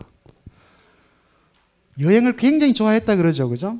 여행을 통해서 세상을 경험하고 사람을 배우는 그런 걸 굉장히 강조했던 분인데 그 여행기는 1580년부터 그러니까 1572년부터 92년 죽을 때까지 20년 동안 수상록을 쓰는 그 과정에 아까 말씀드렸던 그 신장결석 얼마나 힘든 고통입니까? 그죠? 그러니까 이 프랑스에서 그 유럽 지역의 최고라고 하는 온천은 다 찾아다닙니다. 이 신장결석 몸 때문에. 그게 이제 여행의 핵심이죠. 그런데 꼭 온천만 찾아다닌 얘기만 있는 게 아니고요. 바로 500년 전에 그 유럽을 정말 제대로 들여다볼 수 있는 또 글입니다. 몽테뉴 여행기 이렇게 해서 최근에 번역되어 나온 책이 있으니까 그것도 한번 참고 삼아서 함께 살펴보시길 바랍니다. 자, 우리 강도기 선생님 세 가지 질문인데요. 먼저 강도기 선생님 질문을 받고 플로어에 계시는 여러분들 질문을 받도록 하겠습니다. 첫 번째, 수상록 제1권 8장은 예를 들면 한가로움에 대하여를 또 써놓기도 했고, 또 2권에 가면 10장에는 또 책에 관하여 이런 것도 있는데, 그렇다면 3권, 4권, 5권 이렇게 있는데 3권의 핵심 내용을 혹시 우리 시민들께 설명을 한다면 어떤 부분이 있을까요? 라고 하는 질문입니다. 혹시 질문 제가 보면서 처음에 제가 그렇게 말씀을 드렸는데, 이 강좌에 사실 초청을 받는다는 것 자체도 굉장히 영광스러운 일입니다. 아까 말씀을 드렸는데 역사와 전통을 자랑하고 있고 그 수강생들의 어떤 수준도 굉장히 높다라는 그런 얘기를 많이 듣고, 제가 아까 말씀드렸는데 여기 제가 초청을 받았다고 했을 때 저희 집사람도 굉장히 영광스러운 자리니까 옷도 깨끗하게 잘 입고 가라고 그래서 왔습니다. 질문지를 받으면서 제가 세종도서관이나 국립중앙박물관, 청주중앙도서관 이런 데서 강의했는데 그 수강생들과는 수준이 확실히 다르구나라는 그런 생각을 했습니다. 이 질문에 대한 답을 드리기 전에 아까 이제 사회자 선생님께서 설명을 하셨는데, 그 이제 결론에서 어떤 보통의 삶, 보통 사람의 삶에 대한 그런 얘기를 했는데, 그게 시작이 된 것이 아버지 때문입니다. 무슨 얘기냐면, 몽테뉴의 아버지는 말씀드린 대로 보르도의 시장이었죠. 아주 좋은 교육을 받았다고 했는데, 몽테뉴가 태어나고 갓난아기였을 때 유모를 드립니다. 유모. 근데 보통 서울시장, 부산시장의 아들은 어떤 유모에게 맡길까요? 영어를 잘하는 아주 박사학위 소지자의 이럴 수도 있는데, 몽테뉴의 아버지는 자신이 있는 그 도시에서 가장 가난한 동네의 안악에게 자기 아이를 맡깁니다. 그렇게 해야 너가 장차 시장이 될지도 모르고 너가 훌륭한 사람이 될지도 모르는데, 너가 저 어렵고 힘들게 살아가는 사람을 이해하지 않으면 너가 제대로 너의 인생을 살았다고 할 수 없다. 그래서 아버지가 그 갓난아이를 그 동네에서 제일 가난한 동네에다가 유모를 찾아가지고 맡깁니다. 그게 어린 시절에 훌륭하게 받은 교육 중에 라틴어 교육이 있고, 즉 외국어 교육이 있고, 또 하나는 자신이 함께 살아가는 사람들과 살아가는 법을 그 어린아이에게 가르쳤다는 거예요. 너는 이 동네에 사니까 저 동네 애들이랑 놀지 마, 이게 아니고 그 동네에서 제일 어렵고 힘들게 살아가는 사람에게 맡겨가지고 그 유모가 몽테뉴를 키웁니다. 그게 저는 그 더없이 훌륭한 아버지가 몽테뉴에게 남겨준 그 좋은 교육법 중에 하나라고 생각하고, 두 번째로는 예전의 교육 방법을 떠올려 보시면 아시겠지만 프랑스 르네상스 시대에 문제가 제일 많이 됐던 것 중에 하나가 소위 말해서 체벌 교육입니다. 그러니까 교육을 제대로 시키기 위해서는 체벌을 가야 된다고 생각했어요. 몽테뉴의 아버지는 쉽게 풀어서 얘기하면 꽃으로도 아이를 때려서는 안 된다라고 얘기했어요. 그리고 아침에 깨어날 때 야, 일어나, 빨리 일어나 이렇게 얘기하면 정서적으로 애한테 문제가 있을까 봐 아침에 부드러운 글을 읽어준다든지 음악을 들려준다든지 아름다운 소리를 들려준다든지 이런 식으로 해가지고 아침에 일어날 때 아이가, 즉 어린 시절부터 정서적으로 안정적으로 자랄 수 있도록 사람들을 이해하면서 살아갈 수 있도록 그렇게 만들어줬다는 거죠. 저는 그게 굉장히 중요한 것이라고 생각을 합니다. 르네상스 시대의 교육 중에서 천재를 만들어내는 교육도 있지만 함께 살아가는 사람에 대한 애정을 어린 시절부터 가질 수 있도록 만들어주는 것도 굉장히 중요하다라고 생각을 합니다. 제가 이제 지금 그 몽테뉴 아버지의 교육 방법부터 이제 몽테뉴가 자기가 받은 교육, 그 다음에 자기가 글에서 읽은 교육 방법에 대한 것을 정리를 지금 하고 있습니다. 하고 있는데 가능하면 빨리 정리를 하고 싶은 생각은 있습니다. 그 질문 그 중에서 제가 아까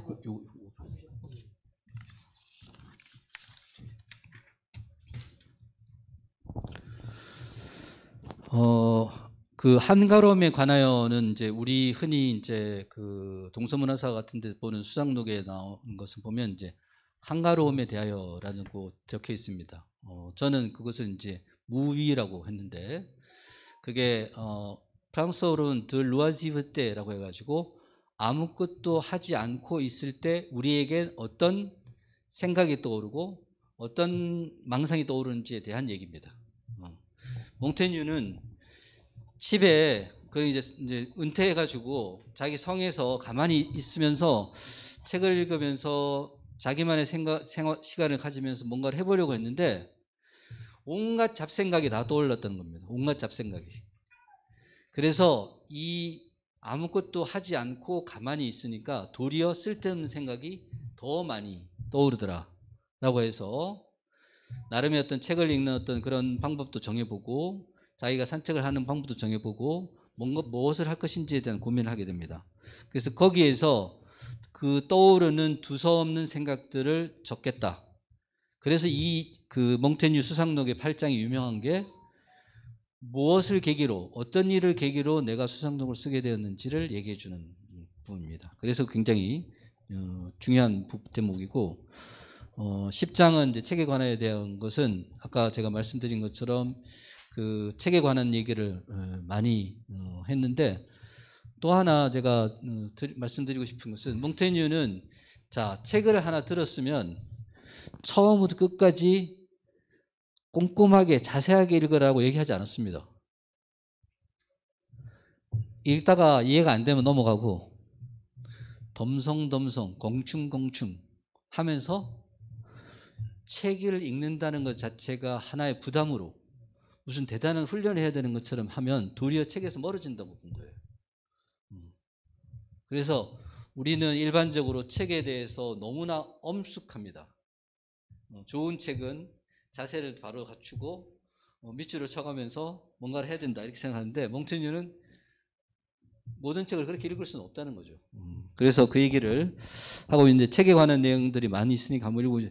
이제 3권에 대한 중요 핵심 내용이 뭔지 제가 이렇게 말씀드리면 몽테뉴는 1권과 2권을 먼저 출판을 했습니다. 여기 에피소드가 있는데 저도 이제 고향은 덕유산 쪽이라고 했는데 보통 고향 그 몽테뉴가 그런 얘기를 합니다.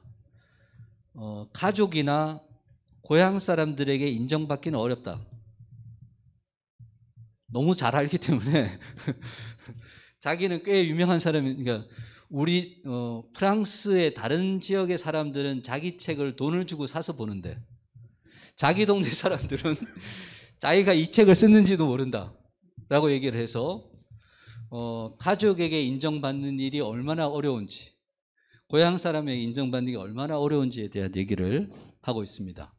1권, 2권 즉 2권을 처음에 이제 내고 그 다음에 3권을 가는데 소위 말해서 1, 2권은 몽테뉴가 읽었던 책에 관한 단상들입니다.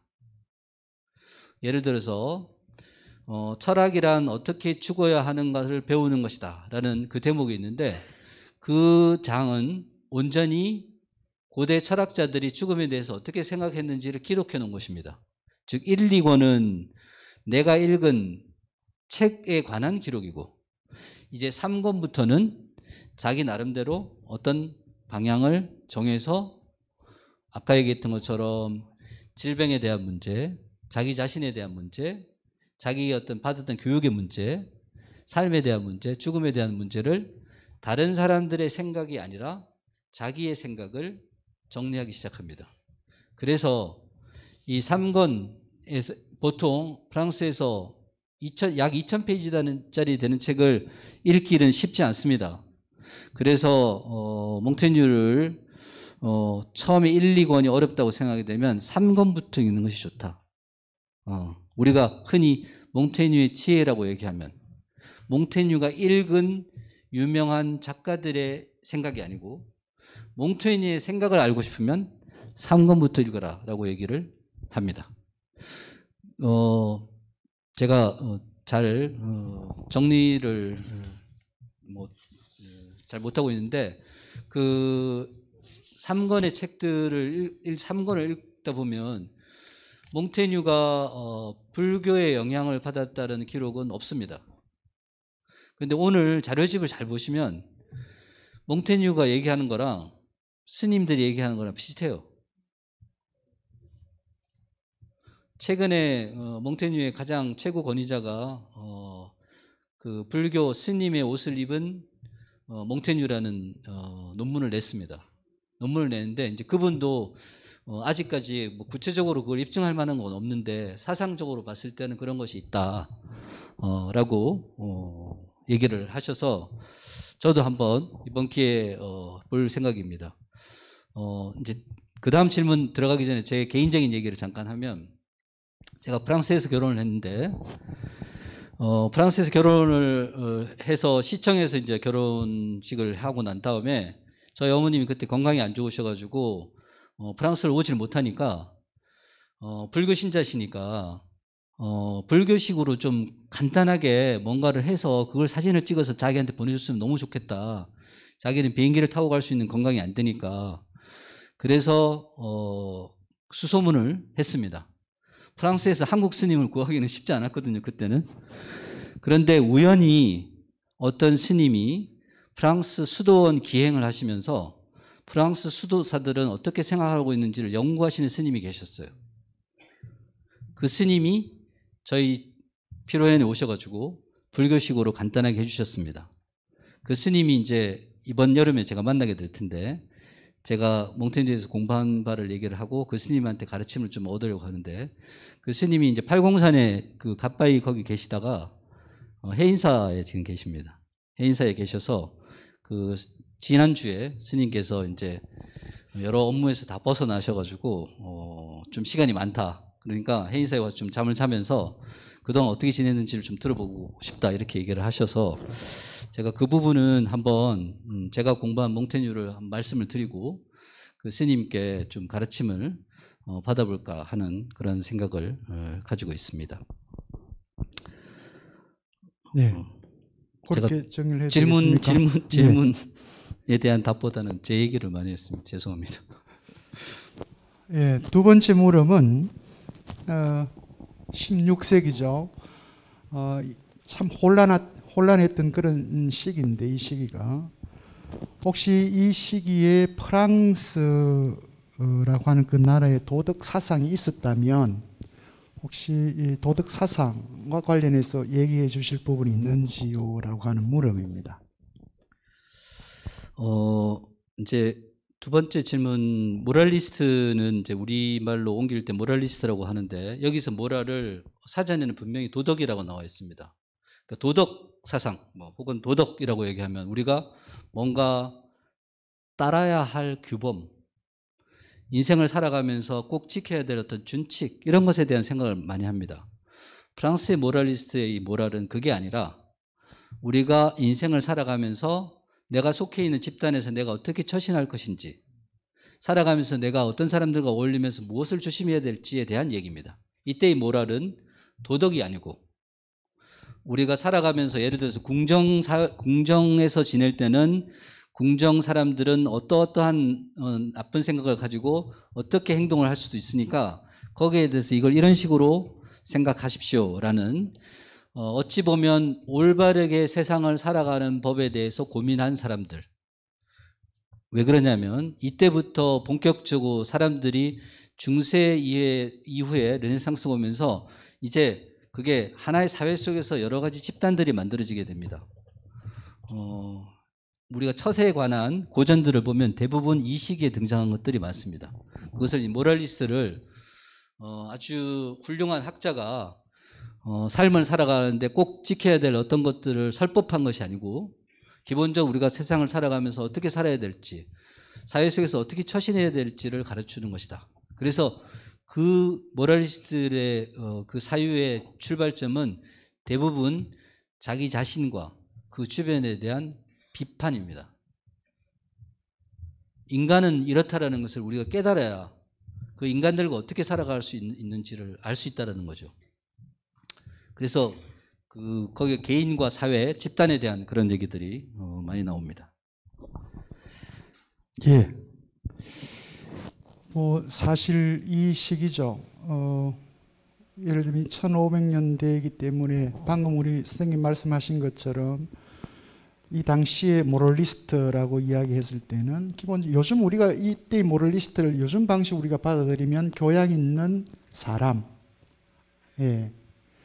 우리는 뭐 보통 이 인문 교육을 교양을 닦게 하는 건 뭐 이렇게 표현하는데 너무 오래전 얘기도 아니죠. 사실 이 우리가 지금 교양이라고 받아들이는 이것도 사실은 이 시기에 등장합니다. 소위 궁정문화죠. 궁정문화. 왕실에서 이루어지는 위계적이고 수직적인 계급 문화에서 차려야 될 궁정예절이었던가 하는 것들이 이 시기에 만들어집니다. 최초의 책이 궁정인이라고 하는 이탈리아의 르네상스에 있었던 1528년에 이 책이 나왔습니다. 이 책이 나왔는데 나오자마자 이탈리아에서는 60세가 찍힐 정도로 많이 팔렸어요. 베스트셀러죠. 그때 당시에. 그런데 그 책을 읽은 사람들이 대부분 귀족이나 왕족들입니다. 그들만의 이제 예절 발음. 그게 이제 요즘 우리가 교양으로 이렇게 되어 있는데 나중엔 또 영국 신사 얘기가 다 결합이 되죠. 이게 이때 그 어목한 전쟁만 이루어지는 그런 그리고 흑사병, 뭐 질병 이 모든 것들이 혼재되어 있는 힘든 그런 상황에서 또 다른 형태의 인간다움을 찾는 방식이 이제 이렇게 또 등장을 했던 거죠. 예, 세 번째 물음입니다. 이 몽테뉴가 스페인 에스파냐 레이몽 드봉의 자연신학이라고 하는 것을 이제 번역을 했다고 합니다. 혹시 자연신학이 무엇인지 설명이 가능하신지요? 예. 이 부분을 설명하기 위해서는 제가 또 다른 기회를 만들어야 될 것 같은데 아무튼 간단하게 말씀을 드리면 몽테뉴의 수상록에서 아마도 몽테뉴는 그렇게 생각했던 스스로도 이 부분은 좀 건너뛰고 읽어라. 자기 책 중에서. 왜냐하면 첫 번째, 이 부분은 사실 아버지가 몽테뉴에게 부탁을 합니다. 내가 레이몬드 스본이라는 사람, 신학자의 책을 읽었는데 이 사람의 책을 너가 좀 프랑스어로 좀 소개해 주면 안 되겠니? 라고 해서 몽테뉴가 아버지의 뜻을 받들어서 그 책을 번역하고 거기에 대한 설명을 답니다. 엄밀하게 얘기해서 이 레이몽 스봉의 그 변론인데 그게 왜냐하면 잘못 이해된 그 당시 이제 르네상스 시대에 여러 가지 종교에 관한 논쟁들이 있었는데 자연신학이라고 해서 이 레이몽 스봉이 파악한 것은 자연적 이성에 근거한 우리가 어떤 계시에 의한 종교 이해가 아니라 자연적 이성에 근거한 어떤 종교관을 설법하신 분인데 이분의 것을 좀 프랑스어로 번역을 해가지고 너가 소개를 해줬으면 좋겠다라고 해서 몽테뉴가 아버지는 돌아가셨죠. 돌아가시고 난 다음에 그 아버지의 뜻을 받들어서 자기가 그 몽테뉴 수상록에 이 내용을 집어넣습니다. 집어넣어서 중간중간에 이제 자기 생각들이 들어가게 되죠. 이 부분은 제가 그 우리 강도기 스님께서 하신 거죠. 네. 나중에 제가 책을 보내드릴 때 정리해서 다시 말씀을 드리도록 하겠습니다. 고맙습니다. 뭐 이 자연신학에 대한 소개를 또 이렇게 몽테뉴가 프랑스어로 번역을 했기 때문에 또 얼마 안 지나면 18세기에 등장하는 장작 루소라고 하는 위대한 또 사상가가 프랑스에서 등장합니다. 이 자연신학은 특히 루소한테 굉장히 큰 영향을 미치게 되죠. 당시의 그리스도 기독교에 대한 안티로 이 자연신학을 이제 루소도 에밀에서 계속 강조를 하게 되는데, 이건 또 나중에 우리가 인문포럼에서 루소를 만나게 되면 또 만나게 될 주제이기도 합니다. 예, 그때 만나기로 하고요. 자, 이제 뭐 시간은 얼마 안 남았습니다만 우리 플로에 계신 백영기 선생님.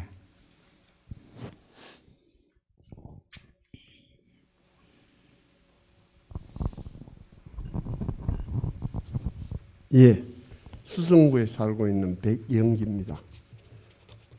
제가 그 토론이라든지 이런 참석하고 강의를 들으면서 가장 편한 마음으로 처음부터 끝까지 슬 빠져들어가시 가는 에세이 하나 읽는 식으로 딱 그 인생이라는 게 그렇게 어려운 것도 힘든 것도 아니고 그냥 물 흘러가듯이 살아가는 것이다 하는 그런 감정을 받았습니다. 그래서 사람의 인생이라는 것은 결국은 몽테스키우가 보는 인생이 과연 인간으로서는 가장 인간적인 삶이 아니었겠나 싶은 생각이 듭니다. 질문 아니고 코멘트합니까? 예, 맞습니다. 오늘 몽테뉴가 우리한테 이야기해 주려고 했던 것은 정말 말 그대로 참된 인간적인 이상, 인간적인 삶을 어떻게 살 것인가, 인간적인이라고 하는 거기에 아주 초점이 맞춰져 있는 것 같아요.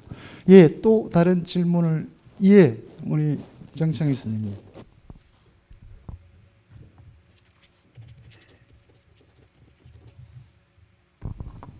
이천동에 사는 정청일입니다. 오늘 강의 정말 전번 말씀드렸듯이 지금처럼 너무나 술술하게 또 밥 먹듯이 물 마시듯이 차 마시듯이 내 마음에 싹 젖어든 것 같습니다.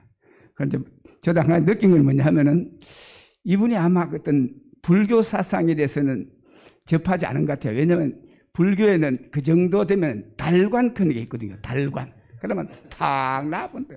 이게 달관이거든요. 원효가 그 해골 봐가지고 물 마시던 그 상황이고. 그런데 또 원효가 또 한번 또 맞은 책이면 상옥유사 그 원효 불기 큰 장면에 보면은 지복이라는 사람이 또 찾아와가지고 오늘 우리 집에 불경을 메고 가던 암소 가지고 오더니 같이 장례를 가자. 그래 가서 장례를 갔는데 원효가 장례한테 목탁을 치면서 태어날지 말지어다 사는 것은 괴로운 일이요 죽지 말지어다 죽는 것도 괴로움이다. 그러네 이 지복이 하는 말이 길다. 생사고야. 그거는 막 땅을 한번 발로 쾅 밟으니까 땅이 쩍가지고 가네. 자기 막 관을 메우고 막 땅속으로 들어붙다. 그런 게 이제 상국유사에 나오거든요.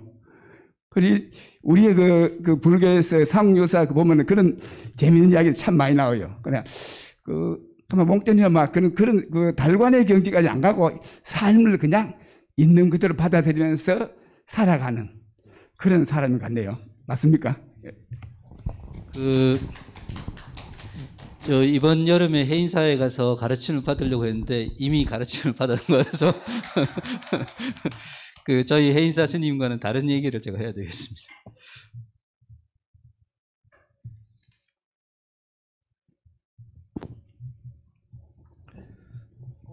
없습니다. 네. 혹시 또 다른 질문 있으시면 해주십시오. 예.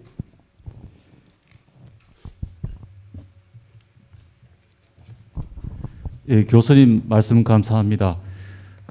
오늘 주제하고 약간 벗어날 수 있는데 프랑스에서 오래 공부하셨다고 하니까 하나 여쭙고 싶은 것이 몽테뉴 사상에서도 뭐 비롯되고 여러 가지 사상이 있겠지만 저희가 흔히 프랑스 그러면 관용, 포용, 뭐 톨레랑스 그렇게 귀동량으로 듣고 있습니다. 근데 요즘 또 들리는 그에 따르면 더 이상 프랑스도 그런 관용의 나라가 아니다. 여러 가지 그 뭐 난민, 테러, 경제 뭐 근데 그럼에도 불구하고 프랑스는 아직도 그런 톨레랑스의 정신을 유지하고 있다. 이런 또 사람도 있고 그걸 어떻게 우리가 좀 생각해야 되는지 한번 여쭙고 싶습니다. 제가 프랑스에서 이제 9년 반, 10년 정도 공부를 했습니다. 프랑스 역사, 문화 뭐 이쪽으로 해서 공부를 했는데 말씀하신 대로 우리가 교과서라든지 혹은 다른 책을 통해서 접한 프랑스는 이제 더 이상 없습니다. 사실 종교적인 어떤 그런 면에서라든지 여러 가지 면에서 18세기부터 프랑스의 정신과 문화를 대표하는 단어였던 그 관용이라는 것이 사라져가고 있죠. 그런데 왜 우리는 여전히 프랑스의 어떤 정신을 얘기하면서 관용을 얘기하는 걸까요? 그것은 바로 제가 이렇게 예를 들을 수 있습니다. 돌아가신 어머님은 저희에게 늘 중학교를 겨우 졸업을 하셨는데 어떻게 사는 것이 남한테 폐를 끼치지 않고 사는 것인지에 대해서는 얘기를 하셨어요. 유명한 철학자의 얘기를 저한테 하신 게 아니라 이렇게 살아가는 것이 남한테 폐를 끼치지 않고 살아가는 거다. 그렇게 살았으면 좋겠다라고 얘기를 했는데 지금은 우리 한국 사회를 돌아보면 부모님도 그렇고 주변의 사회 속에서 우리가 맞이하는 수많은 사람들도 어떻게 살아갈 것인지에 대한 그 믿음의 말씀을 전해주시는 분이 사실 없습니다. 프랑스는 관용이 사라져가고 있지만 기본적으로 관용으로 대표되는 그 정신과 문화를 끊임없이 가르칩니다. 학교에서도 가정에서도 지금 우리 동네에서 외국인에 대한 테러가 차별과 멸시가 일어나고 있지만 이것이 올바른 길이 아니다라는 것을 계속 가르치는 거죠. 그러니까 우리를 돌아보면 우리 주변의 외국인에 대해서 장애인에 대해서 수많은 차별과 따돌림들이 존재하는데 그 현상을 우리는 겪으면서 이렇게 살지 않아야 된다라고 얘기하는 것이 아니라 그게 다른 나라 일처럼 다른 문제인 것처럼 넘어간다는 겁니다. 그러니까 프랑스는 우리가 생각하는 자유와 평등과 관용의 나라는 아닐지 모르지만 적어도 학교 교육에서 가정 교육에서 무엇보다도 지금 잃어가고 있는 상실해 가고 있는 이 관용의 정신을 우리가 지켜야 되는 것이 그게 올바른 길이다. 모든 사람들이 그거를 따르지는 못하지만 그래서 저는 한국 교육에서도 우리 사회가 피폐화되고 황폐화되고 있지만 무엇이 옳은 것인지는 적어도 가르쳐야 되는 것이 아닌가라는 생각입니다. 프랑스의 사회의 변화는 안타까운 일이지만 그래도 많은 사회에서 많은 나라에서 프랑스를 얘기한 것 중에 하나가 그게 하나의 교육의 근간이 되어가고 있다는 거죠. 그걸 지키려고 노력하고 있다는 점이 저는 우리가 한 번쯤 다시 그 사례를 돌아봐야 되지 않을까. 우리도 지켜야 될 것들이 참 많은데 그것에 대한 교육은 좀 소홀한 것이 아닌가라는 그 예를 들어서 내가 올바른 행동을 하지 않더라도 우리 자식에게는 똑바로 살아라고 얘기하잖아요. 그러니까 그것을 저는 한번 돌이켜 볼 필요가 있다. 내가 그렇게 살지 못해서 내가 이런 얘기를 못하는 것이 아니라 실수도 하고 여러 가지가 있지만 자기 자식에게 주변에게 이게 올바른 길이다라는 것을 보여줄 수 있는 것이 필요하다. 관용은 퇴색되어 가고 있는 가치이긴 하지만 기본적으로 프랑스 교육의 근간을 이루고 있다라는 점에서 말씀을 드리고 싶습니다. 예, 뭐 충분히 이해되셨을 생각합니다. 이 프랑스에서 가장 많이 강조되고 있는 게 이제 톨레랑스인데 실제 현실 속에서는 그 정말 톨레랑스의 나라인가라고 생각될 정도로 또 이제 그런 문제를 일으킵니다만, 근데 이게 방금 우리 강재 선생님께서 강조하신 것처럼 중요한 이유는 적어도 70년대 이후에 독일을 중심으로 생겨났던 폴리티시 빌딩, 뭐 정치 교육 이렇게 표현하기도 하고요. 미국 같은 경우는 데모크라틱 civic education 해서 민주 시민 교육 이렇게 표현하기도 하고요. 프랑스에서도 마찬가지로 시민 교육. 그리고 북유럽 이 나라들이 대부분 민주 시민 교육을 제도 교육에서 하고 있습니다. 심지어 유치원 때부터 시키죠. 왜 관용인지, 왜 자유인지, 평등인지, 인권인지, 왜 차별해서는 안 되는지, 왜 혐오해서는 안 되는지 이런 것들 어릴 때부터 계속 거의 주입식으로 교육을 시킵니다. 이거는 누구나 보편적으로 통용되는 가치이기 때문에 이제 그렇게 시키는 거죠. 불행히다지 우리나라는 지금까지 그 교육을 해본 적도 없고 저희들이 받아본 적이 없습니다.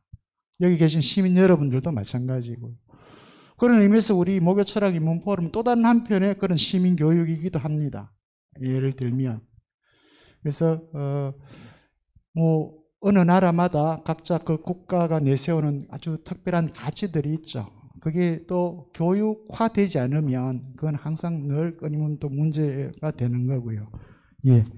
그래서 이건 결국은 덕분에, 그죠? 덕분에. 요즘 아이들은 다 자기 때문이라고 생각하잖아요. 그죠? 내가 잘나서, 내가 똑똑해서 이렇게 하는데, 덕분에, 부모님 덕분에, 친구 덕분에, 혹은 우리 이웃 덕분에 내가 이렇게 됐다라고 하는 그 자기 본분을 잃지 않도록 교육하는 것. 이게 이제 우리들이 해야 될 것 아닌가라는 생각이 듭니다.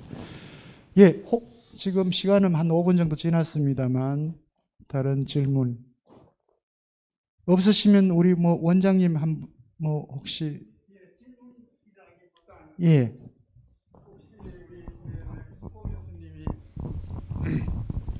몽테뉴 수상을 말씀하여 주셨는데 혹시 고 교수님이 이 수상록을 보시고 따라야 할 점 혹은 또 그게 보충해야 할 점이 있다면 무엇이라고 하실 수 있나요?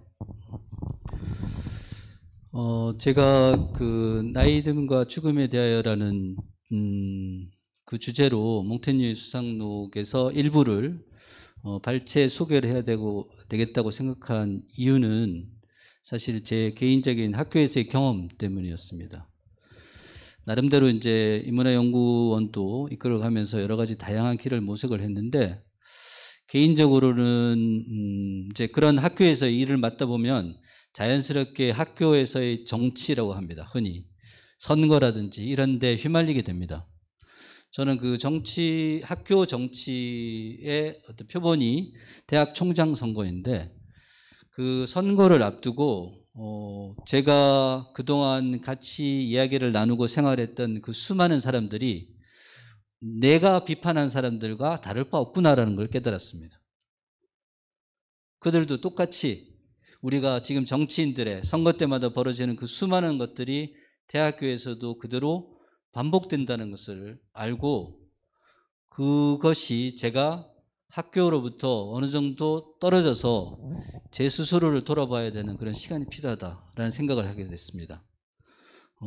공부를 했다는 사람들이 저렇게 책을 많이 읽고 저렇게 훌륭한 논문을 썼다는 사람들이 이 정치 속에 들어와서 선거 속에 들어와서 연어, 시정, 잣배들과 똑같아지는구나 라는 것을 저는 깨달았습니다.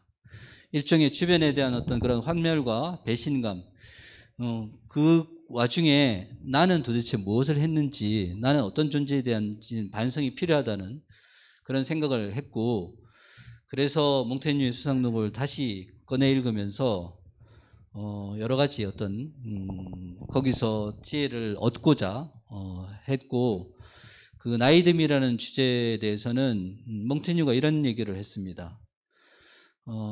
나이가 들면서 시들해지고 곰팡내 나지 않는 영혼은 없다. 있다고 해도 드물다라고 했어요. 즉 나이 들고 죽고 하는 그 과정과 자신의 존재에 대한 것을 생각하고 스스로를 돌아보는 어떤 그런 시간을 가져야 되는데 그런 어떤 시간과 자연의 흐름을 갖다가 우리는 역행하려고 많이 하는 거죠. 그래서 그런 것에 대한 것이 저도 이제 이렇게 흰머리가 많이 생기고 이러면서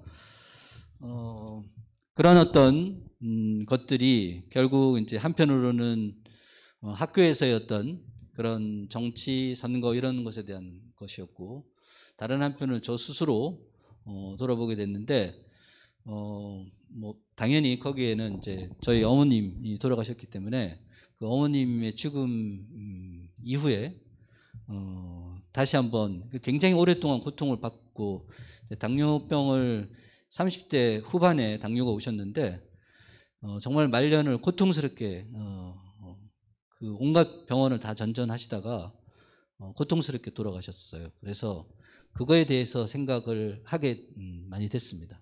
찾아보니까 몽테뉴가 그런 얘기를 많이 했지라는 그런 게 들어서 개인적인 어떤 그런 경험들, 또 하나 제가 아까 한 에피소드를 말씀드렸는데 우리는 죽음에 대한 걱정으로 제대로 살지 못한다고 했는데 저희 어머님이 그러셨어요. 죽음에 대한 공포가 너무 심했기 때문에, 물론 아파서 그러셨겠죠. 근데 죽음에 대한 공포가 너무 심했기 때문에 밤을 굉장히 두려워하셨고 항상 불을 켜놓고 계셨어요. 언제 죽을지 모르니까 그것에 대한 두려움이 결국은 어머님이 좀 편안하게 살 수 있었던 그 남은 마지막 몇 년을 힘들고 어렵게 사시게 한 게 아닌가라는 그런 생각이 들어서 개인적으로 수상록이 저에게는 그런 개인적인 것, 학교 사회 이런 거 관련돼서 많이 저에게 많은 도움을 줬던 그런 책이기도 합니다. 예, 원장님 뭐 충분한 답변이 됐습니까? 예, 오늘 784회입니다. 새로운 세계 등장을 마주한 철학, 어떻게 살 것인가 라고 하는 주제였는데요. 오늘 우리 강재 선생님 마지막에 고대 스토아 철학자의 표현도 이제 몽테뉴를 빌려서 이렇게 가져왔는데, 까르페 디엠, 뭐 워낙 많이 이제 들으셨으니까. 사실 과거라고 하는 우리 시민 여러분들도 지금까지 살아오셨던 그 과거라고 하는 시간 속에 이제 얽매이지 말고 이제 추억 정도는 남겨두세요. 그리고 미래에 앞으로 내가 죽을 날이 그렇게 너무 구속받지 말고 지금 주어진 이 시간, 이 순간에 여러분들이 충실하시면 될 것 같습니다. 까르페 디엠입니다. 오늘 강연해 주시고 좋은 답변해 주신 고복만 교수님께 다시 한번 큰 박수 부탁드립니다.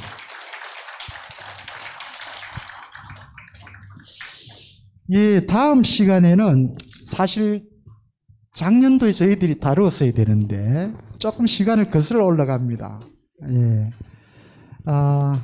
제프리 초스를 저희들이 만나게 될 것 같습니다. 제프리 초스의 캔터베리 이야기, 다시 한번 인간이란 무엇인가, 르네상스 시대의 이 인문주의자들이 인간에 대해서 어떻게 고민했는가라고 하는 걸 이 캔터베리 이야기를 통해서 초스가 어떻게 서술하고 있는지 우리가 또 한번 강인도 선생님을 만나서 들어보는 그런 시간을 갖도록 하겠습니다.